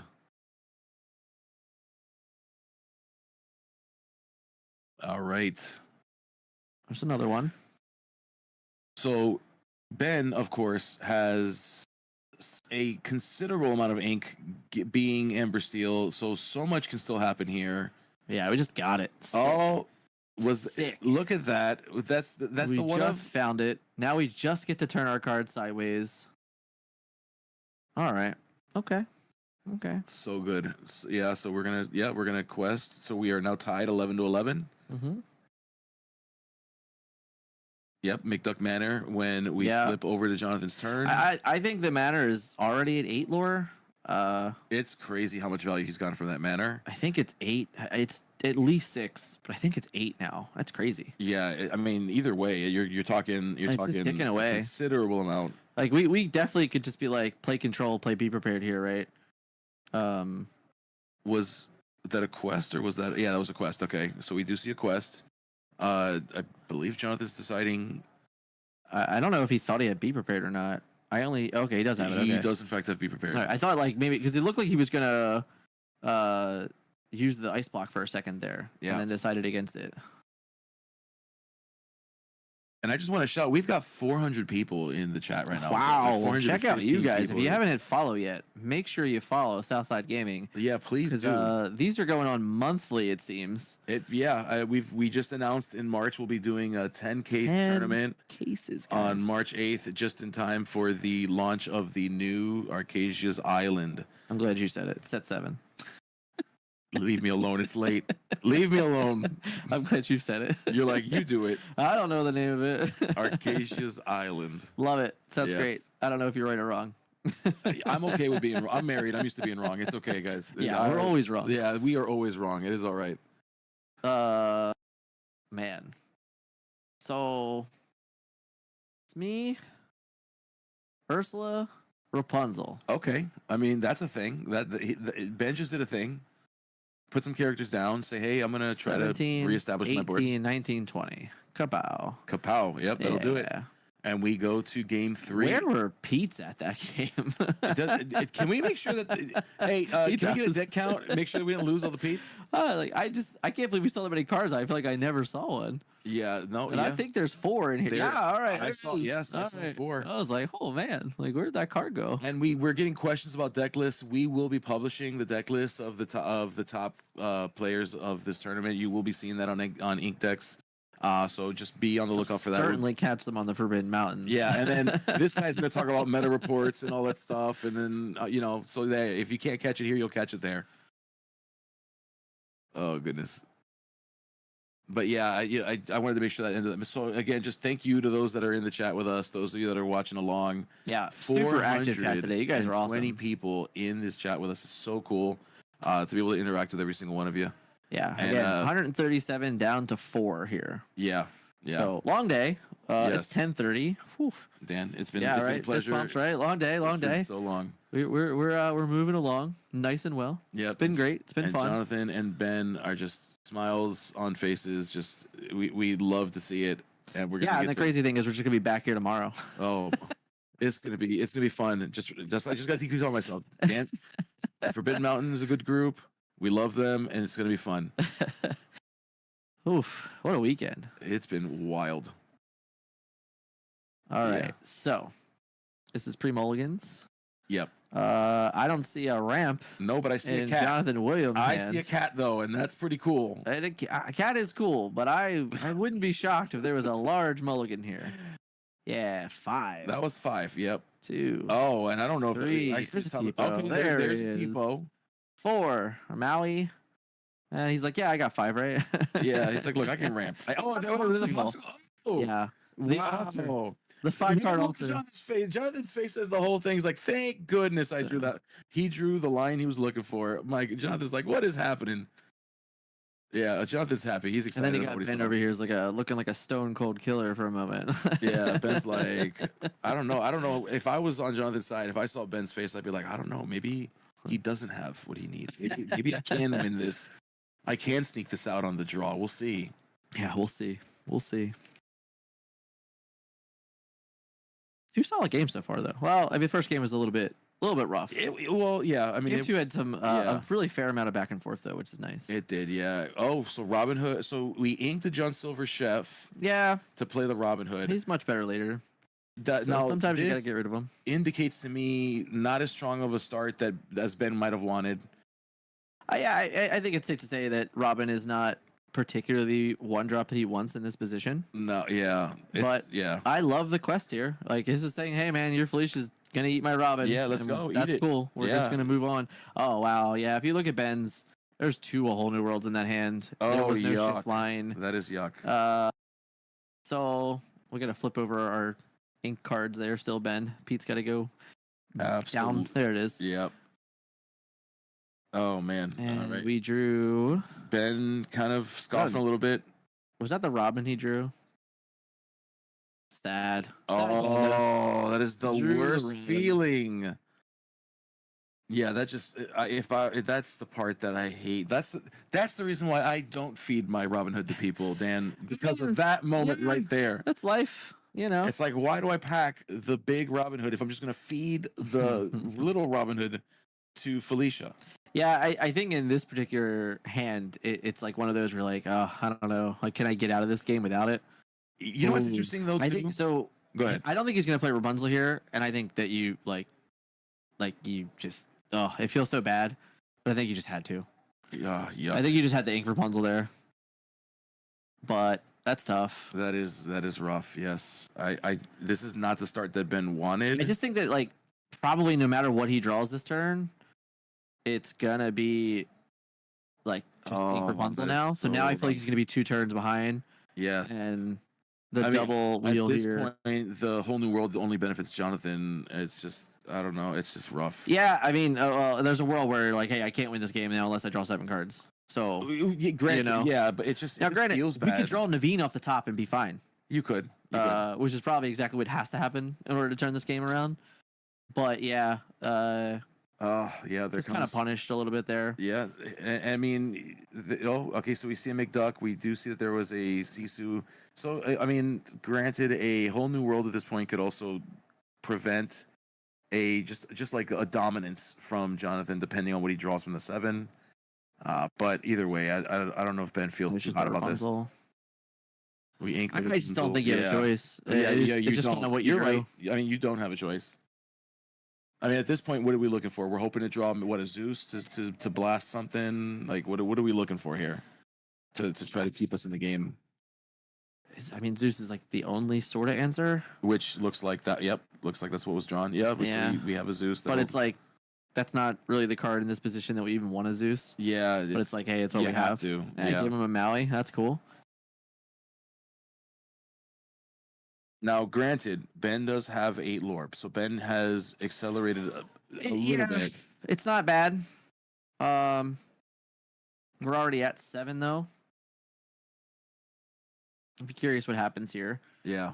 Um, We've got some people that are that are rooting on both players in the chat. That is awesome. I love seeing it. yeah, it's tough. Like, listen, paying 5 for a whole new world is a lot worse than tapping a card. Yeah. Yeah. But in that particular game, I think Ben's only shot is to do it. Like, Yeah.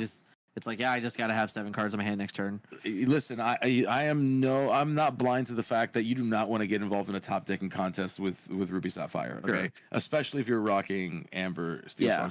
Or Amber Steel is looking to just throw out multiple cards per turn, but if you only got 1 card to throw down, you're not really doing that, and you're right. Sometimes it's the thing you just got to do to get you back in the game. I really like the how far I'll go there over questing with Hiram. I think like understanding like, hey, another wheel could come at any moment here, like Yes. with just Naveen's and things like that. So getting the most ink to be more efficient later on in the game is gonna be really powerful.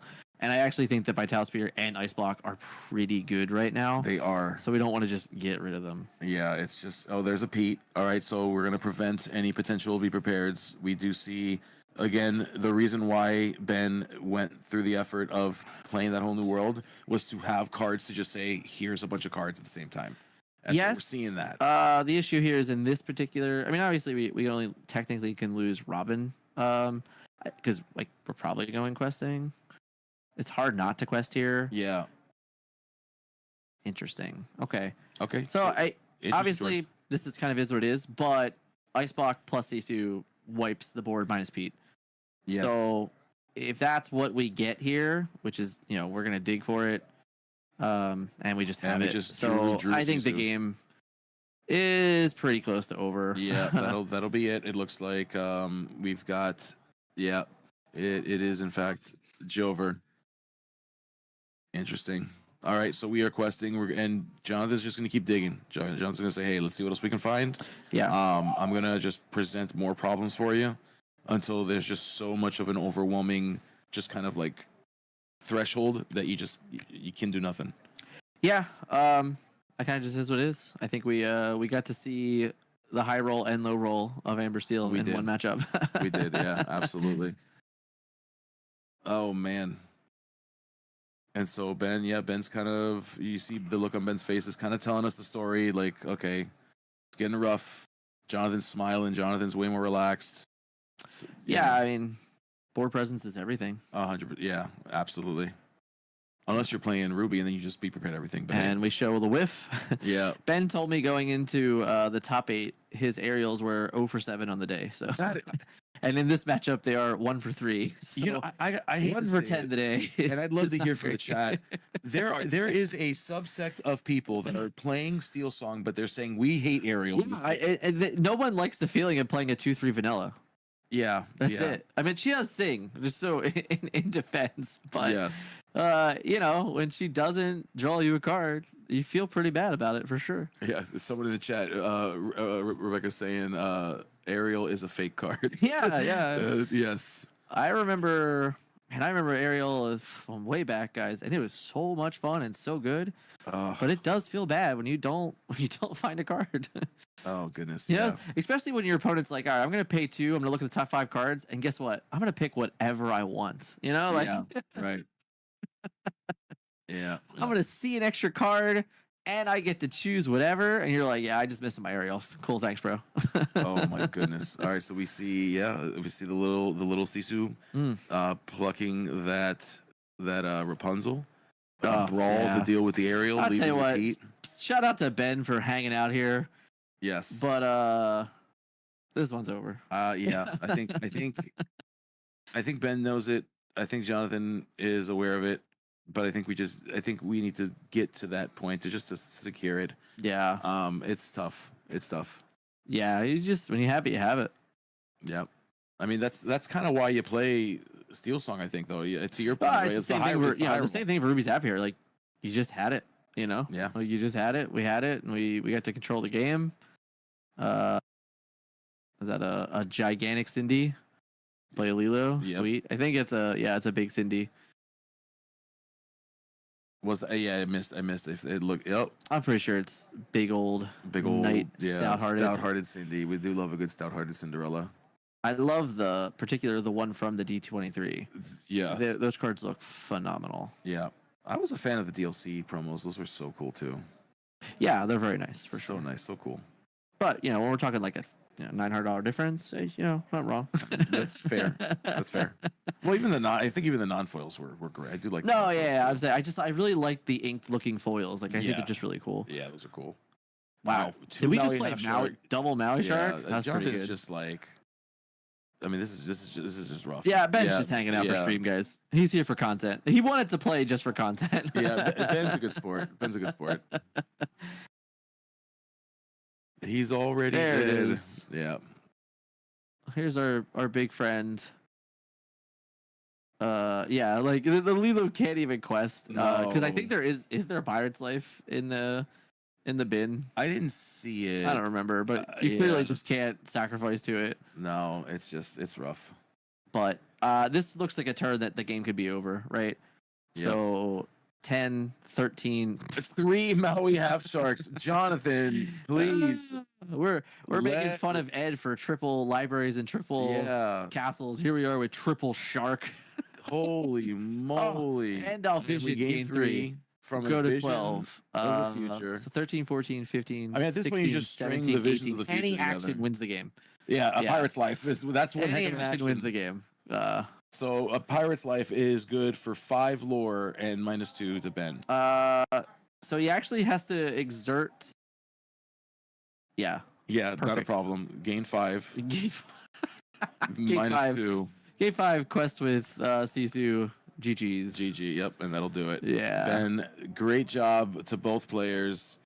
Yeah, and Ben's saying, "Hey, listen, we were here for a good time, not a long time." There was a Chihu, guys. Yeah, That was the epitome of Chihu, and my goodness. Yeah, and I hear people out there cheehooing as well. That the staff's cheehooing out there. It's crazy, that's funny. man. But both players, just thanks so much for just being good sports. For just for like to your point, I think they both have fantastic stories that led up to this moment. Yeah. And to see them both here, that brings a like a special tingle to my heart. Yeah. To hear their stories and to see them both be like have a good time, be successful here. Yeah. I mean, hey, top 4, 137 player tournament, and listen, this tournament was stacked. Honestly, we look at this event, and you can say that. Yeah, we played in a tournament. We top 8'd that Zach Bibbins and Zan Saya did not top 8. And they were in the same tournament as me. Hold on, my friend. Freddie.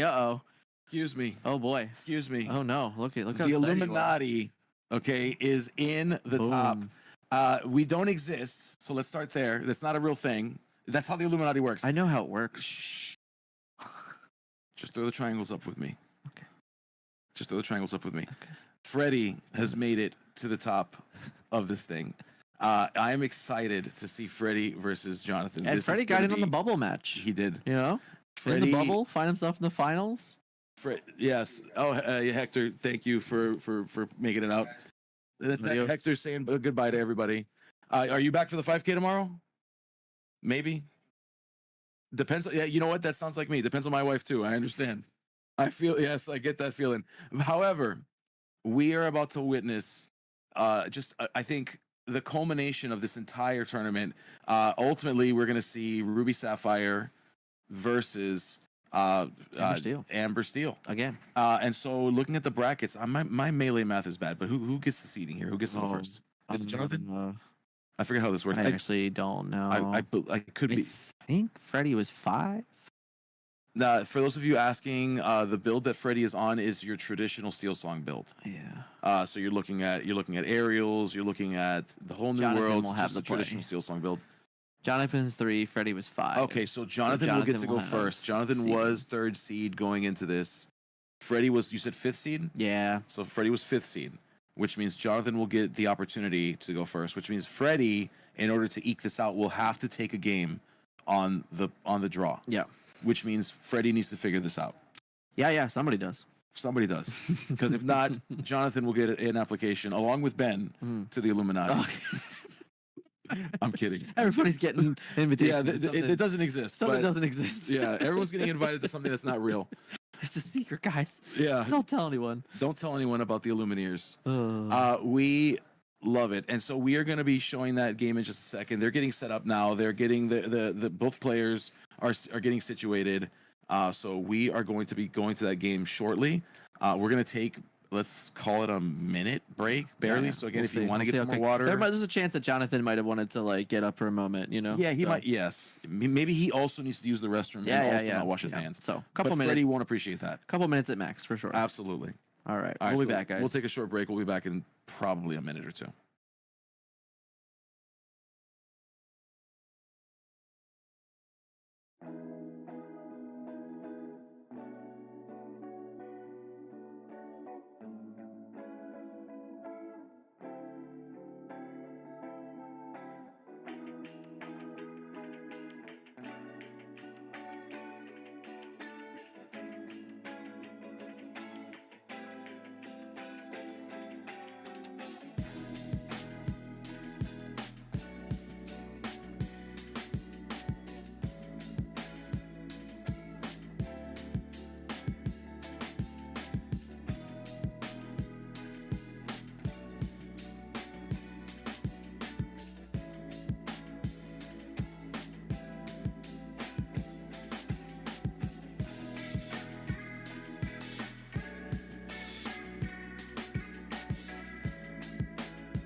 And we're back. All right.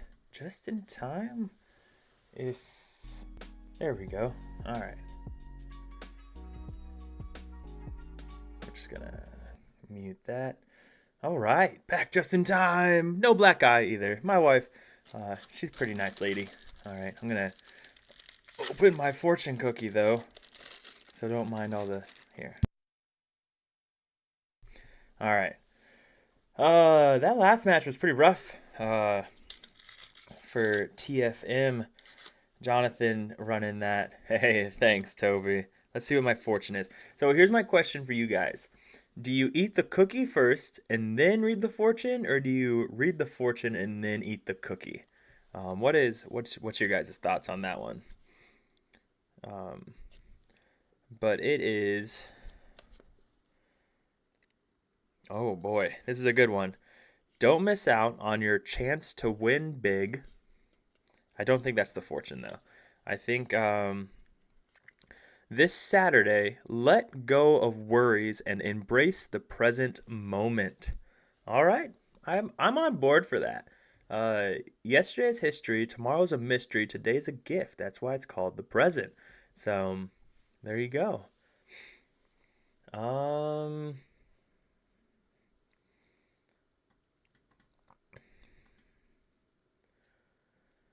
Made it to the second. Yeah, yep. So this is the same Jonathan Williams. So because he got his Continental invites at Las Vegas DLC, made it to the second day in every DLC. They didn't put that he was disqualified at Continentals, but yes, it is the same. It is the same Jonathan Williams that was disqualified. So I'm glad you guys agree, because I also like to read first and then enjoy the cookie. So let's see. Guess John won't be at Set Champs tomorrow for 10K instead of a Matt and promo with it. Hey, wait a second though. I agree. Here's my Matt I won today. Very, very proud of it. Definitely worth more than the money I could have made if I went to Florida. Yay!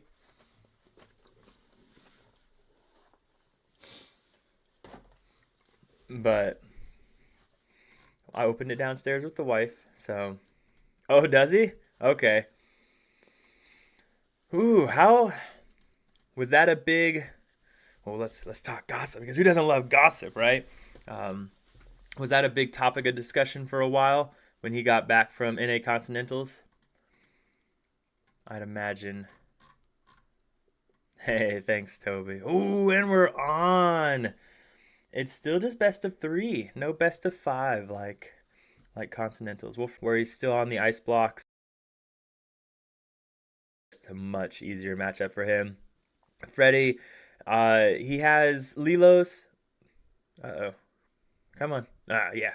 He has Lilos, which help, but he's on Robin Hood. He's on, like, he just doesn't have.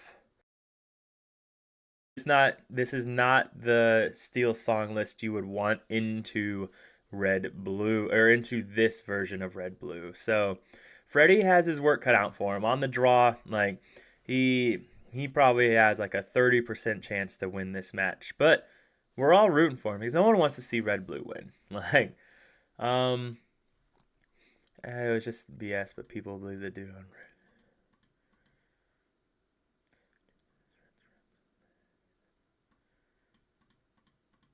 Yeah, you can never, yeah, and that's, yeah, so that's why, you know,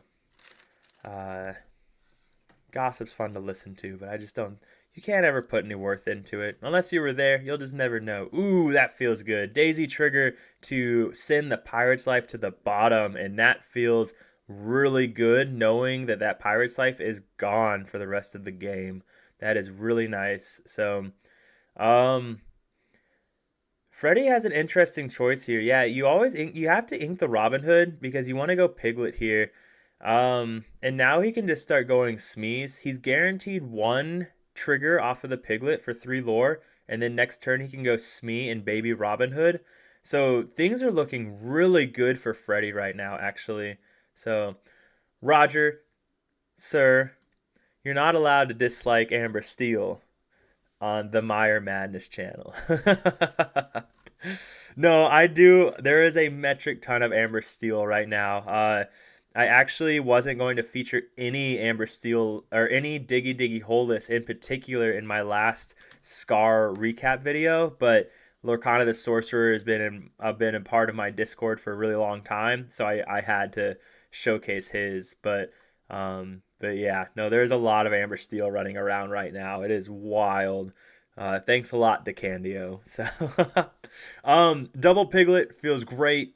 So right now, like this is nice. No ramp. No ramp.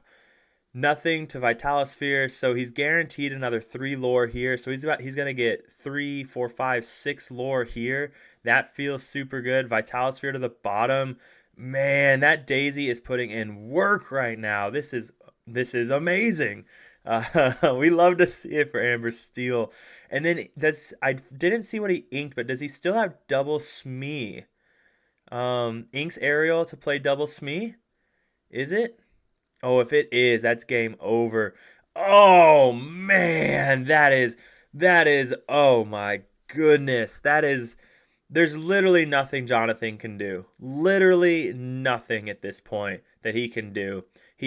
How far, like you could see it on Jonathan's face. He's just like, yeah, here's how far I'll go. Like, because 13, yeah, literally nothing that could happen. That is like that is insane. That was insane. Holy crap. Oh my goodness. Maybe I need to add piglets back in my deck. Like that. Holy crap. That was outstanding. All right. Well, ladies and gentlemen, maybe we're all sleeping on piglets still. Maybe we're all sleeping on piglets still. So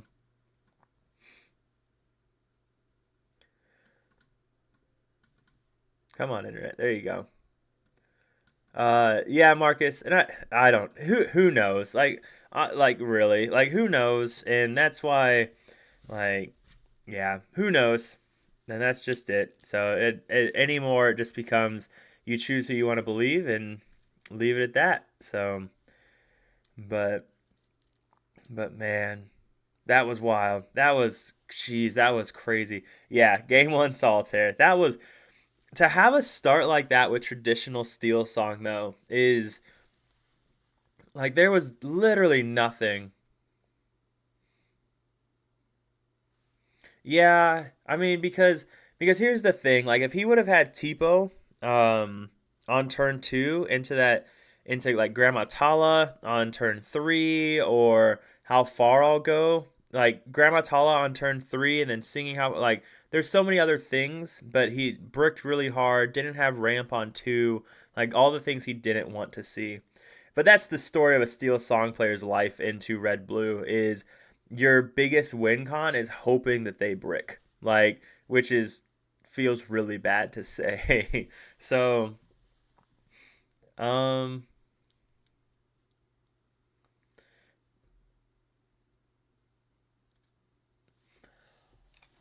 I'm going to eat my fortune cookie.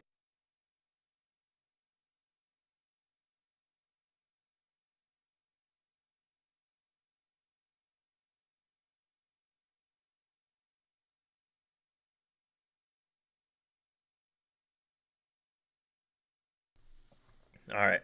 Cool. Apologies if any of you guys are ASMR fans. Like I don't know. But nope. Ate my fortune cookie in peace. So be it. No, it's hard. Like when you see something like when you see this kind of attitude in every one of Jonathan's games, like it's hard to imagine that he would do anything remotely what I love about Lorcana. Like this right here, like these attitudes, these people smiling and they're just playing the game, just having fun. And that is respectable and that's everything I love. So all right, he's got the ramp, he's got the Tipo. Um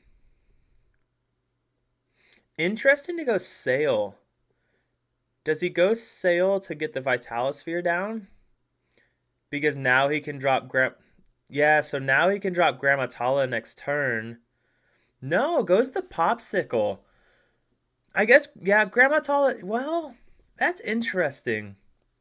I wonder, I guess he's not super concerned with, that feels, oh, that feels, ooh. Yeah, because now he can go Vitalosphere. He can go Vitalosphere. He can get Grammatala down. It gets ready for the Maui Half Shark turns. So that makes a lot of sense. So that makes a lot of sense. He interesting. I wonder why he inked. I'd be curious to know exactly why he inked that over Maleficent Dragon. Um, that is really interesting to me, and I have never played red blue ever. Like it's one of the colors that I just don't want to play. I have no desire to play. So I don't know the lines very well, and that's probably a bad on me. I should be playing it so I can figure out the lines. But that was an interesting play, inking the half shark. But so we ink a Cindy, tap 3 to play is it a Lawrence? Yep. So that feels pretty good. Get the Lawrence down. Quest with the Smee takes 1 damage. So that feeling, Jonathan's in a really good place right now. So he is in a really, really good place right now. All right. So yeah, trades Smeeze, takes out Daisy. Yep, exactly. So feeling pretty good. He's still got that Vitalosphere and Shark in hand, so able to just start doing really nasty things whenever he wants to. Excuse me. Yeah, oh yeah. Well, I mean, you have to, right? Like when you're a player that consistently hits day twos or tops of tournaments, you're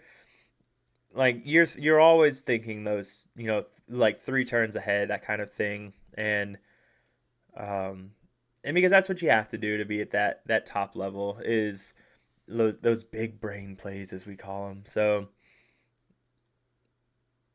but I'm still, I guess keeping the Maleficent Dragon means you can guarantee to answer anything you want, right? Where you only need 1 half shark. It just, and against Steel Song, when they can use Zeus whenever they want, like, you're not guaranteed to get anything from your half shark. So, whereas Maleficent Dragon guarantees you're able to remove any character you want. So, and I guess that's probably what it is. If we had a good, like, if Jonathan was here or something like that. So, all right, drops another Lawrence and a Cindy, and then quest for 2. Yep. Okay. All right. And this is a pretty good board for Freddy in its own right. This is pretty good. Yeah. Well, yeah, and that's yep, takes out the Lawrence. So uh see, if I was red blue, like none of these lines, so there goes the Maleficent Dragon. Now he gets the shark down. Um Pretty much like every move that Jonathan's done is probably what I wouldn't have done. And like it's the same thing, Marcus. And it's not that I wouldn't have done as in those were the wrong moves, or I think they were, it's just I just don't know the lines. And a lot of it is I don't have the desire to play red blue because it's not my play style and I don't want to learn all the different lines, things like that. So, but here it's looking rough. Pete is really good here though because it negates the half shark for a turn, but you're still,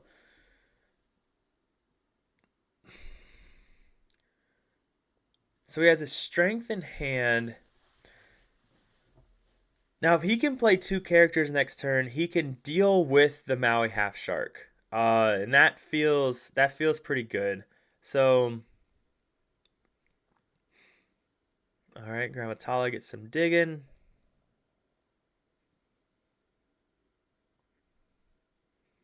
I mean, Half Shark can start bringing back items. Okay, so he takes the Sizu. Again, just opting to control the board. I mean, Sizu into Sizu is pretty backbreaking for a red-blue player. Like that, like...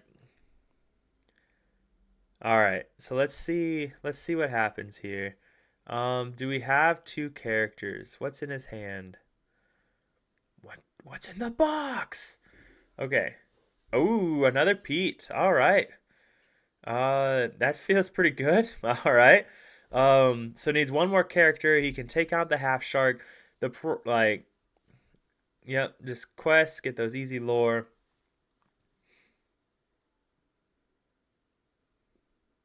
Yep. Yep. Now he's back at needing two characters. I really like the sleeves on Freddy's deck. Like that gold inner and then the clear outer. That's actually pretty sexy. Like I'm actually pretty on board with that. I'm a big fan of that color. So I would never use it because I don't like dragon shields, but I love my katanas. So I think katana's like the best sleeve ever. But at this point, oh, he's got a Robin Hood in hand. Let the Storm Rage on and a strength. So he's yep. And then he's going to sing strength. Yep. Take out the Maui. And then ink Robin Hood to play Robin Hood. Okay. So, and then probably just quest for 2.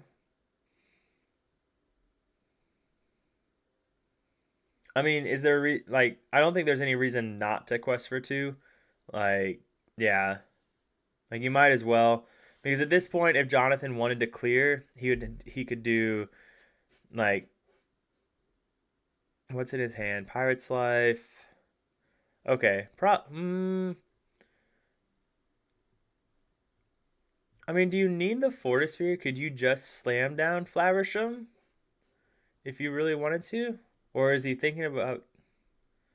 I know, he is. Yeah. What's wild, though, is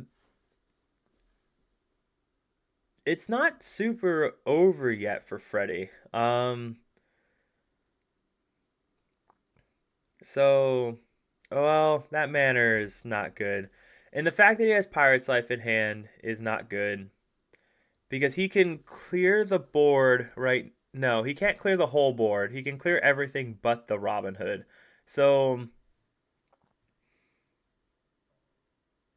yeah. And of course, they would be straight trades for him. But Sizu into Lawrence, and no. Sizu into Pete, Maui into Lawrence. No, you don't want to do that necessarily. Oh, so he does opt to do it this way. So that... Now, the only problem with going this route is Rapunzel value. With that being said, Freddy's top decking. So he would have to top deck a Rapunzel. So Jonathan's simply relying on get lucky, or like now I get to keep a 3-quester. So I can understand that, and that makes a lot of sense. What do we got? What did he get? Ooh, yep. You always have to do that. Now that's good. If he can... Let's see. He only has 2 Pete's left in his deck, though. Let's see what we got. Lawrence feels good. Piglet. Rapunzel. Rapunzel's too late, though. You're not going to get any value out of that Rapunzel, most likely. Not with this kind of board. Another... Look at him just bin that enchanted Maui. Disgusting. Oh my goodness. There was a person at Set Champs today that was playing with a DLC Let It Go. Enchanted Maui's. Single sleeved. No inners, nothing. Just a single sleeve all on its own. And I cried a little on the inside. So, alright, let's see. It looks like he's debating taking out the Sizu and hard casting let the Storm Rage on. Okay, no, in that okay, taking on the Maui makes a lot of sense. Because you don't care about them questing for three. Maui trades into the Robin Hood though, so now if he wants to take out Robin Hood, he has to go Sizu and Hiram Flaversham. So the other thing is he could ink and then go let the Storm Rage on to take out Sizu, and that's not a bad option. So does he develop a board, or does he take out Sizu? Looks like he takes out Well, wait. All right, okay. So he's okay. All right. Yeah. Yeah. Yeah, right. Imagine playing with like what? Let it go DLC. Let it go is what, $700-800, I think, and then Enchanted Maui's. So essentially like $1,500 in cards with just one sleeve, like, and you could already see the tops of them were like not fraying, but they were marked, and so they were just pretty staples now, like, or just pretty cards at this point. So, but hey, man, if that's your thing, like if you're just playing it because they're pretty, you don't care about the resale value and stuff, why not? I mean, our shop owner at Safari Zone Collectibles was playing a $10,000 Diggy Diggy Hold deck last night because it is all foiled, all enchanted, and she also runs four DLC foil Rapunzels in it. So, hey, to each their own, right? To each their own. And DLC foil Rapunzels are beautiful. I'd never seen one in person until last night, and now I really want one for myself. So, all right, Maui Half Shark comes down. That's always gonna happen. Um, and then takes out Robin Hood, gets a free draw, which is nice. So, all right, and what do we draw?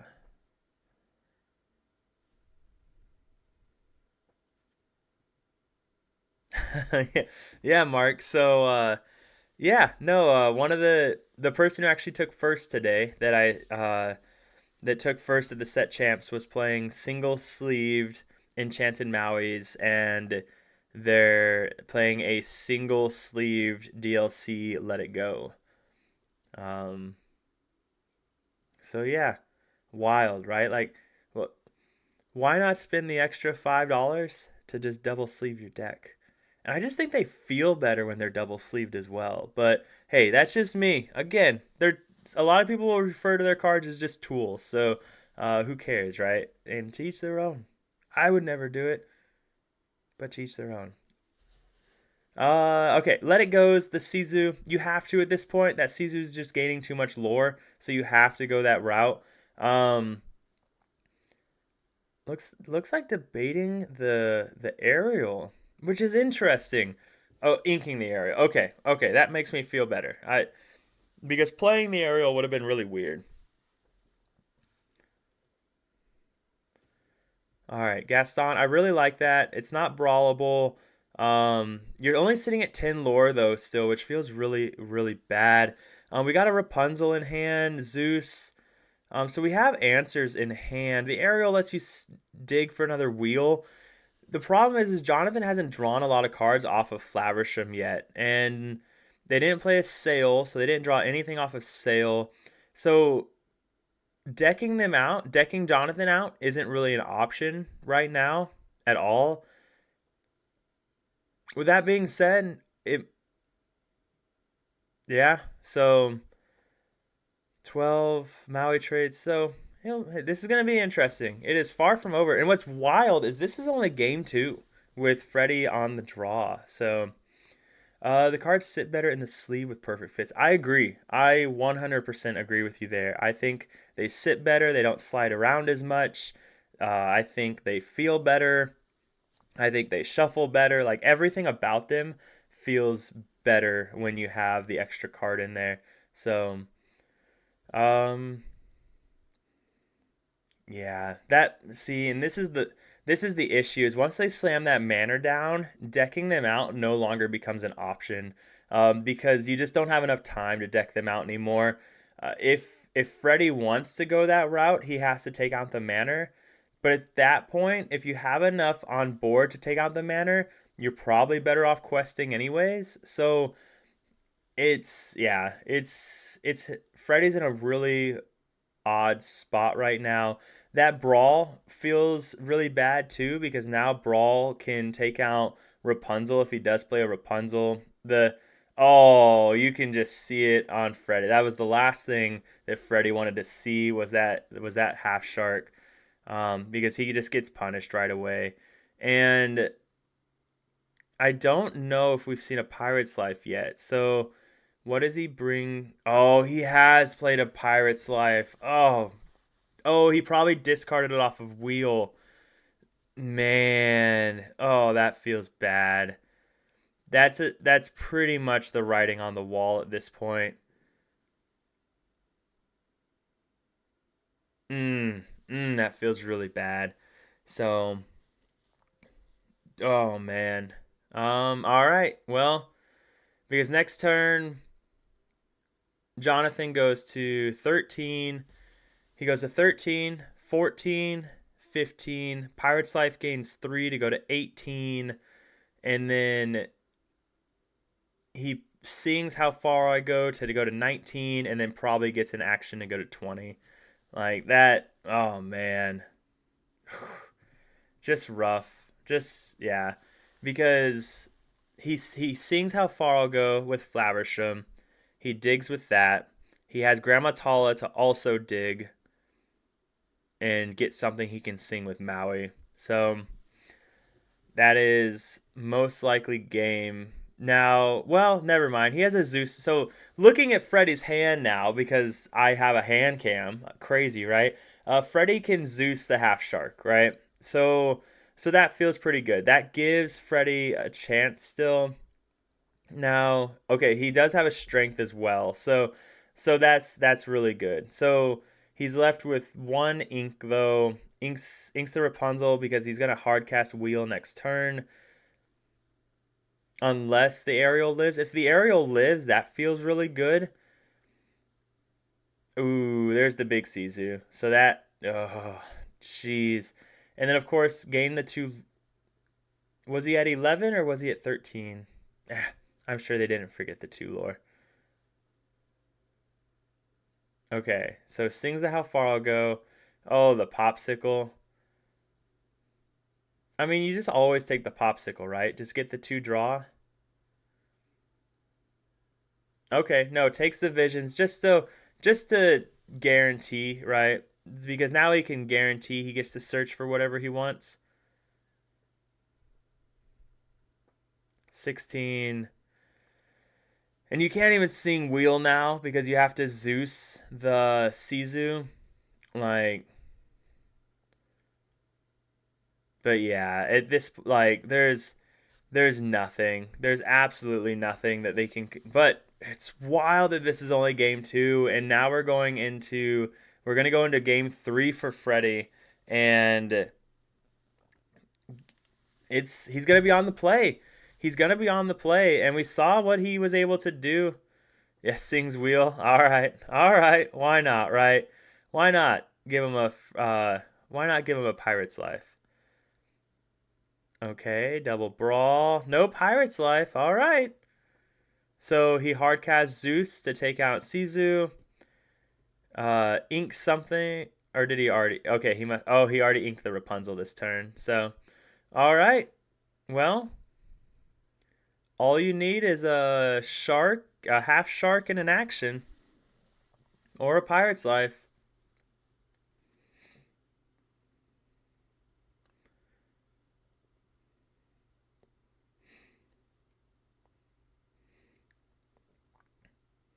I mean, I would just say pass, like, right? Like, and yeah, but, or I would, I don't know. Okay, well, let's just sit here and twiddle our thumbs while we, yeah, just do stuff for nothing. There we go. No, okay. We're still gonna do this, huh? Okay. Okay. Okay. Cool. This is fun for everyone. Look at all the fun we can have. uh, you deserved that awkward whatever that was on live stream in front of 500 people. So that was fun. Okay, cool. Going into game 3 now. We have a shot. I assume probably pile shuffle here. No pile shuffle. All right. All right. This is exciting. $3,000 on the line. $3,000 on the line right here. $3,000 in cash as well. This is not store credit. This is cold hard cash on the line. Oh, he does pile shuffle. Okay. So $3,000 cold hard cash. Let's see what's going on in the Twitch chat. Trying to see more of his deck, I guess. He's opening a Daisy and Piglets again. Watch. Yeah. Grinding down John's mental game 3. Yeah. Just no. Oh yeah, I'll share this Discord link with everybody. I definitely recommend, like, it's a good chat. It's fun. It's also where you can get all the up-to-date details on all the big events they're doing. And if you guys haven't noticed, Southside Gaming, they're the ones putting on this whole thing. And it was for those, I'll just catch everyone up in case you weren't aware of what this event is. It's the Southside Games 10K, and it was a $25 buy-in. Tomorrow is the 5K. I don't know what the buy-in is for that one, but on top of this being a 10K for a $25 buy-in, they also did on-demand 8-man pods that started after round 3, and it was just 3 rounds, and the winner got a box, and also an enchanted. So even if you lose, like even if you do really bad and you have to drop, they still have these on-demand pods all day that you guys can do to win boxes, to win enchanteds and everything. So it's like, if you go in there and you try and farm pods, like you go for the event, you lose the first 2 because variance is rough, then you go in and you just farm like 2 pods, like you could win 2 enchanteds and 2 boxes, and that feels pretty good. And then go home early and get ready for the 5K the next day. They're also putting on the first week of the new set, they're putting on a 15 case event with a $15 buy-in. So looking at Freddy's hand, he's looking for just he needs a fast start. So it looks like a Cindy and Pete. So the one thing that Freddy has to keep in mind here is that Jonathan does run the Felicia, right? Yeah, actually right there. He runs the Felicia. So Jonathan has to respect that. So keeping the Cindy is not a bad move, because if he lays down that Felicia, then he can answer that Felicia. So right now Jonathan's just thinking, do I just heavy dig? Because even if, so it looks like, is he just going 1, 2, yeah, so just going 5. So hey, what's up, man? Yeah, I try not to post live, like when I'm like kind of like restreaming onto YouTube, because I don't want to take viewers away from the people that are actually putting it on. But I like to always put these YouTube things on because not everyone can watch the Twitch live stream at work. So, and then I'll start them before I go to work on my home computer, so I can watch on YouTube while I'm at work. So it just serves a whole bunch of purposes. But how you doing, man? How's your day going? We were having a wild time earlier during the Purple Steel game. It was a really good time. So all right, let's see how this goes. So Ink's the Cindy. So he must have drawn a Daisy. Yep. All right. So the Daisy feels really good, right? Because I believe Felicia is only a 3/1, I think. So Felicia doesn't even trade into Daisy. It gets banished when it hits into Daisy. Like, that doesn't even feel good. So at this point, Felicia, I don't know. You still have to play Felicia because Felicia will answer. I think the cat's name is Felicia. Please let me know if I'm wrong and I'm saying the wrong thing here. But we'll just say the cat. The cat still answers Piglet and Smee. So I think you still always play it. And that way you can slow them down. Because here, yep, the Piglet always comes down. We have a Smee in hand. I didn't see what else is in his hand. But now... All right. And oh, just we're going hard for the ramp. All right. So because if we look, so yeah, because if he can get Grandma Tala down into a Maui half shark, then he's able to start. Okay, cool. Okay, I didn't know if the cat was 1 or 2 costs. So it is a 3-1, and I think it is it Felicia? I can't tell. I think it is. Help me out. Someone put it in the chat. Don't leave me hanging. Okay. So here, it looks like a Lawrence. So you probably go Lawrence on here. Be prep. You're happy to see that go.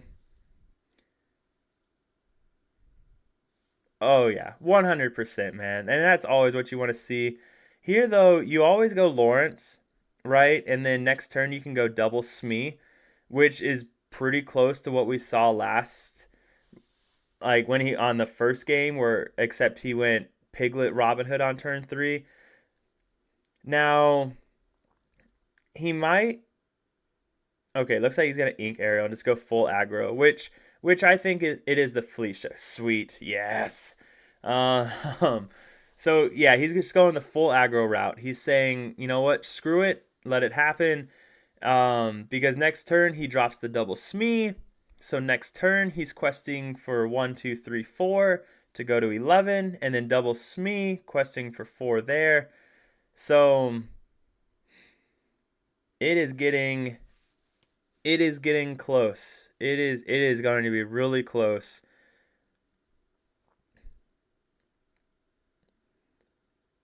Ooh, it is getting really close. He might have enough of an aggro line to get through this.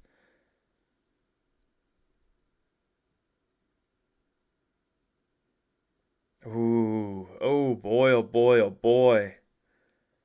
It looks like he has a Gaston Aerial in hand. So, ink the... I think you can't ink the Aerial. Ink... Oh, that's a Lawrence. Okay, that's a Lawrence. Oh, that is rough. I thought he had double Smee. Oh, that is rough. Okay. Shoot. So this is where he might be considering going Gaston into Aerial. Because if he can go Gaston and then go Aerial... Okay, so nope, he's just going full gas. Going full gas. If he doesn't have a Maui in hand, it's good. Yeah. Yeah. It looks like he does have a half shark in hand. So here, I mean, you have to slam the half shark, right?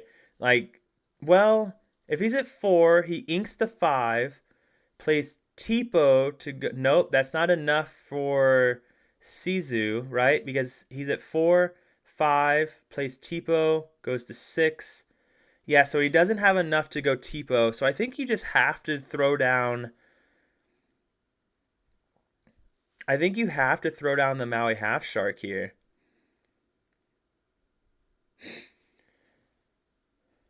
Ooh, Brawl is nice. Brawl is really good here because, wow.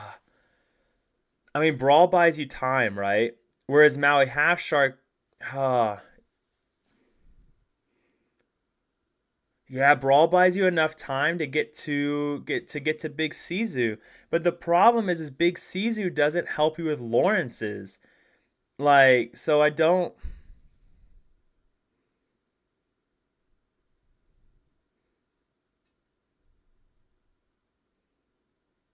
know if that's...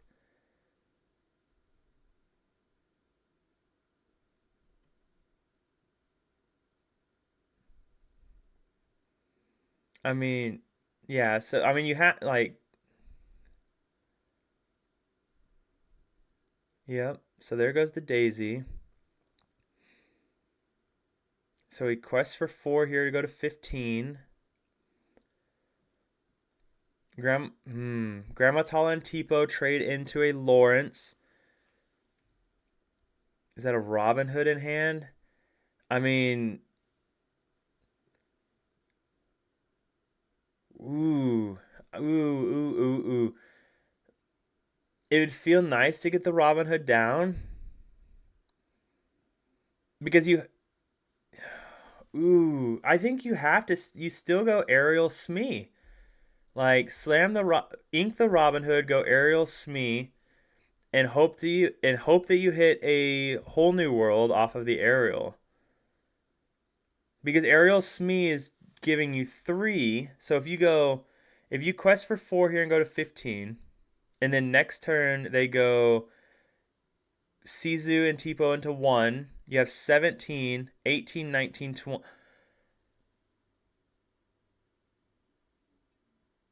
That's interesting.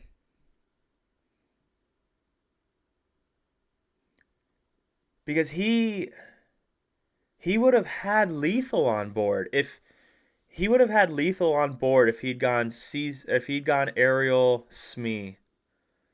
And he would have gotten to dig for a card.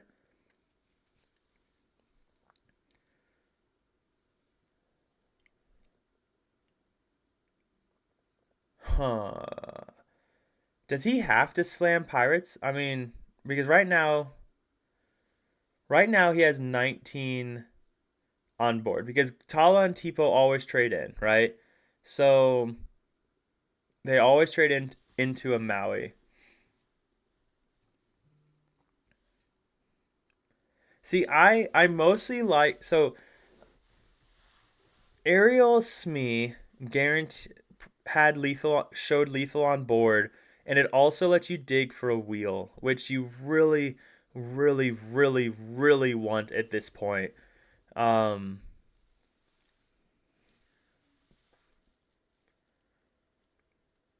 so you go Tipo into Lawrence, and then finish it off. Excuse me.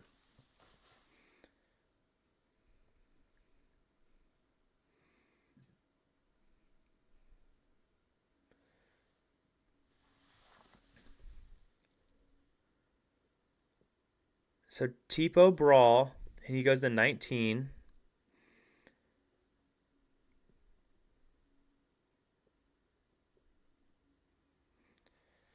Can you afford to do that? Can you afford to get rid of Pirate's Life? I mean, I guess oh, he has to. Yeah,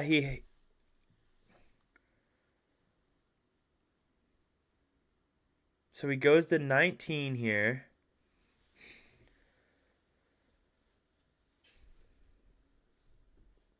Yeah, but he would have to top deck it, right? Oh, okay, he inked the Smee. That's right. Okay.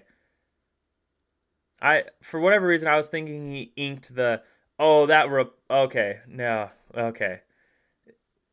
Uh no song. See, Ariel is just yeah, I was thinking he had inked the Ariel. Okay, so Smee makes me feel a little bit better.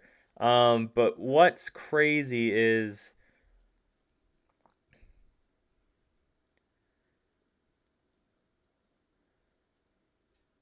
so he goes to 19 here. He trades Tala. He trades No, well, it doesn't matter, right? Do you just always trade Tala? Yeah, I think you always just have to trade Tala, right? Or do you just quest? I don't know if it matters.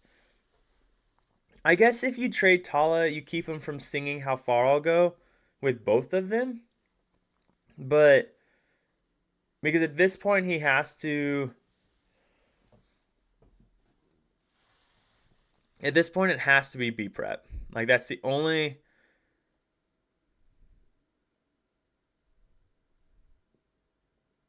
Another Sizu. Steel Song did it. Hot dog. Hot dog. I mean, you got a quest, Jonathan. You at least have to get on the board. And then just quest for one and get on the board. Oh my goodness. Oh my goodness. Steel Song did it. Holy crap. I think so too. I think you always do the trade. That young man just won $3,000. Congratulations. Congratulations, man. Man, congratulations. But yeah, I agree. Always, I think you challenge just so he can't top deck to how far all goes to dig even further. But, man, there we go. Congratulations. And congratulations to Jonathan too. He still won like $1,500, I think. He could put a belt on, but to each their own. So, and pull his shirt down, but to each their own, right? But congratulations to both of them. Yeah, that was wild. Good showing. God, what a day! And they played 9 rounds and then top cut. Like that is a lot of Lorcana in one day. That is wild. So good for them. That is awesome. What's the chat doing? Uh, fed Freddy's kids for a week. Power of Piglet. I Yeah. I wouldn't have inked the Pirate's Life. Yeah. But I think he was at the point where what was Pirate's Life going to do? Like buy me one more turn, And it was at the point in the game where he would have had to just keep he would have had to have just kept top decking all more and more B preps, So and that's all Pirate's Life would have done is bought you one more turn, really. I mean, that's what you needed. Like let it go. He kept let it go so he could just hit that, but hit the Robin Hood, but I don't know. Yeah, wild. What a game. What a game. Sweet. Well, there we go. What are these guys talking about right now? Everybody here today. I do want to give a shout out to our co-host Dan, who stepped out. He'll be back as well. Okay. Sweet. Man, guys, what a day. Well, there we go. I have Chinese food sitting downstairs. I hope you guys enjoyed it. This is my first time doing one of these watch party things. I thought it was a lot of fun. So I hope you guys did. It's kind of fun being able to chat with you guys while we do it, and then while we watch, and then also getting to voice my own opinions on things, and then also seeing if I'm right or wrong instead of just talking to myself. So, but yeah, I hope you guys enjoyed it. I want to try and get better at this whole casting thing, even.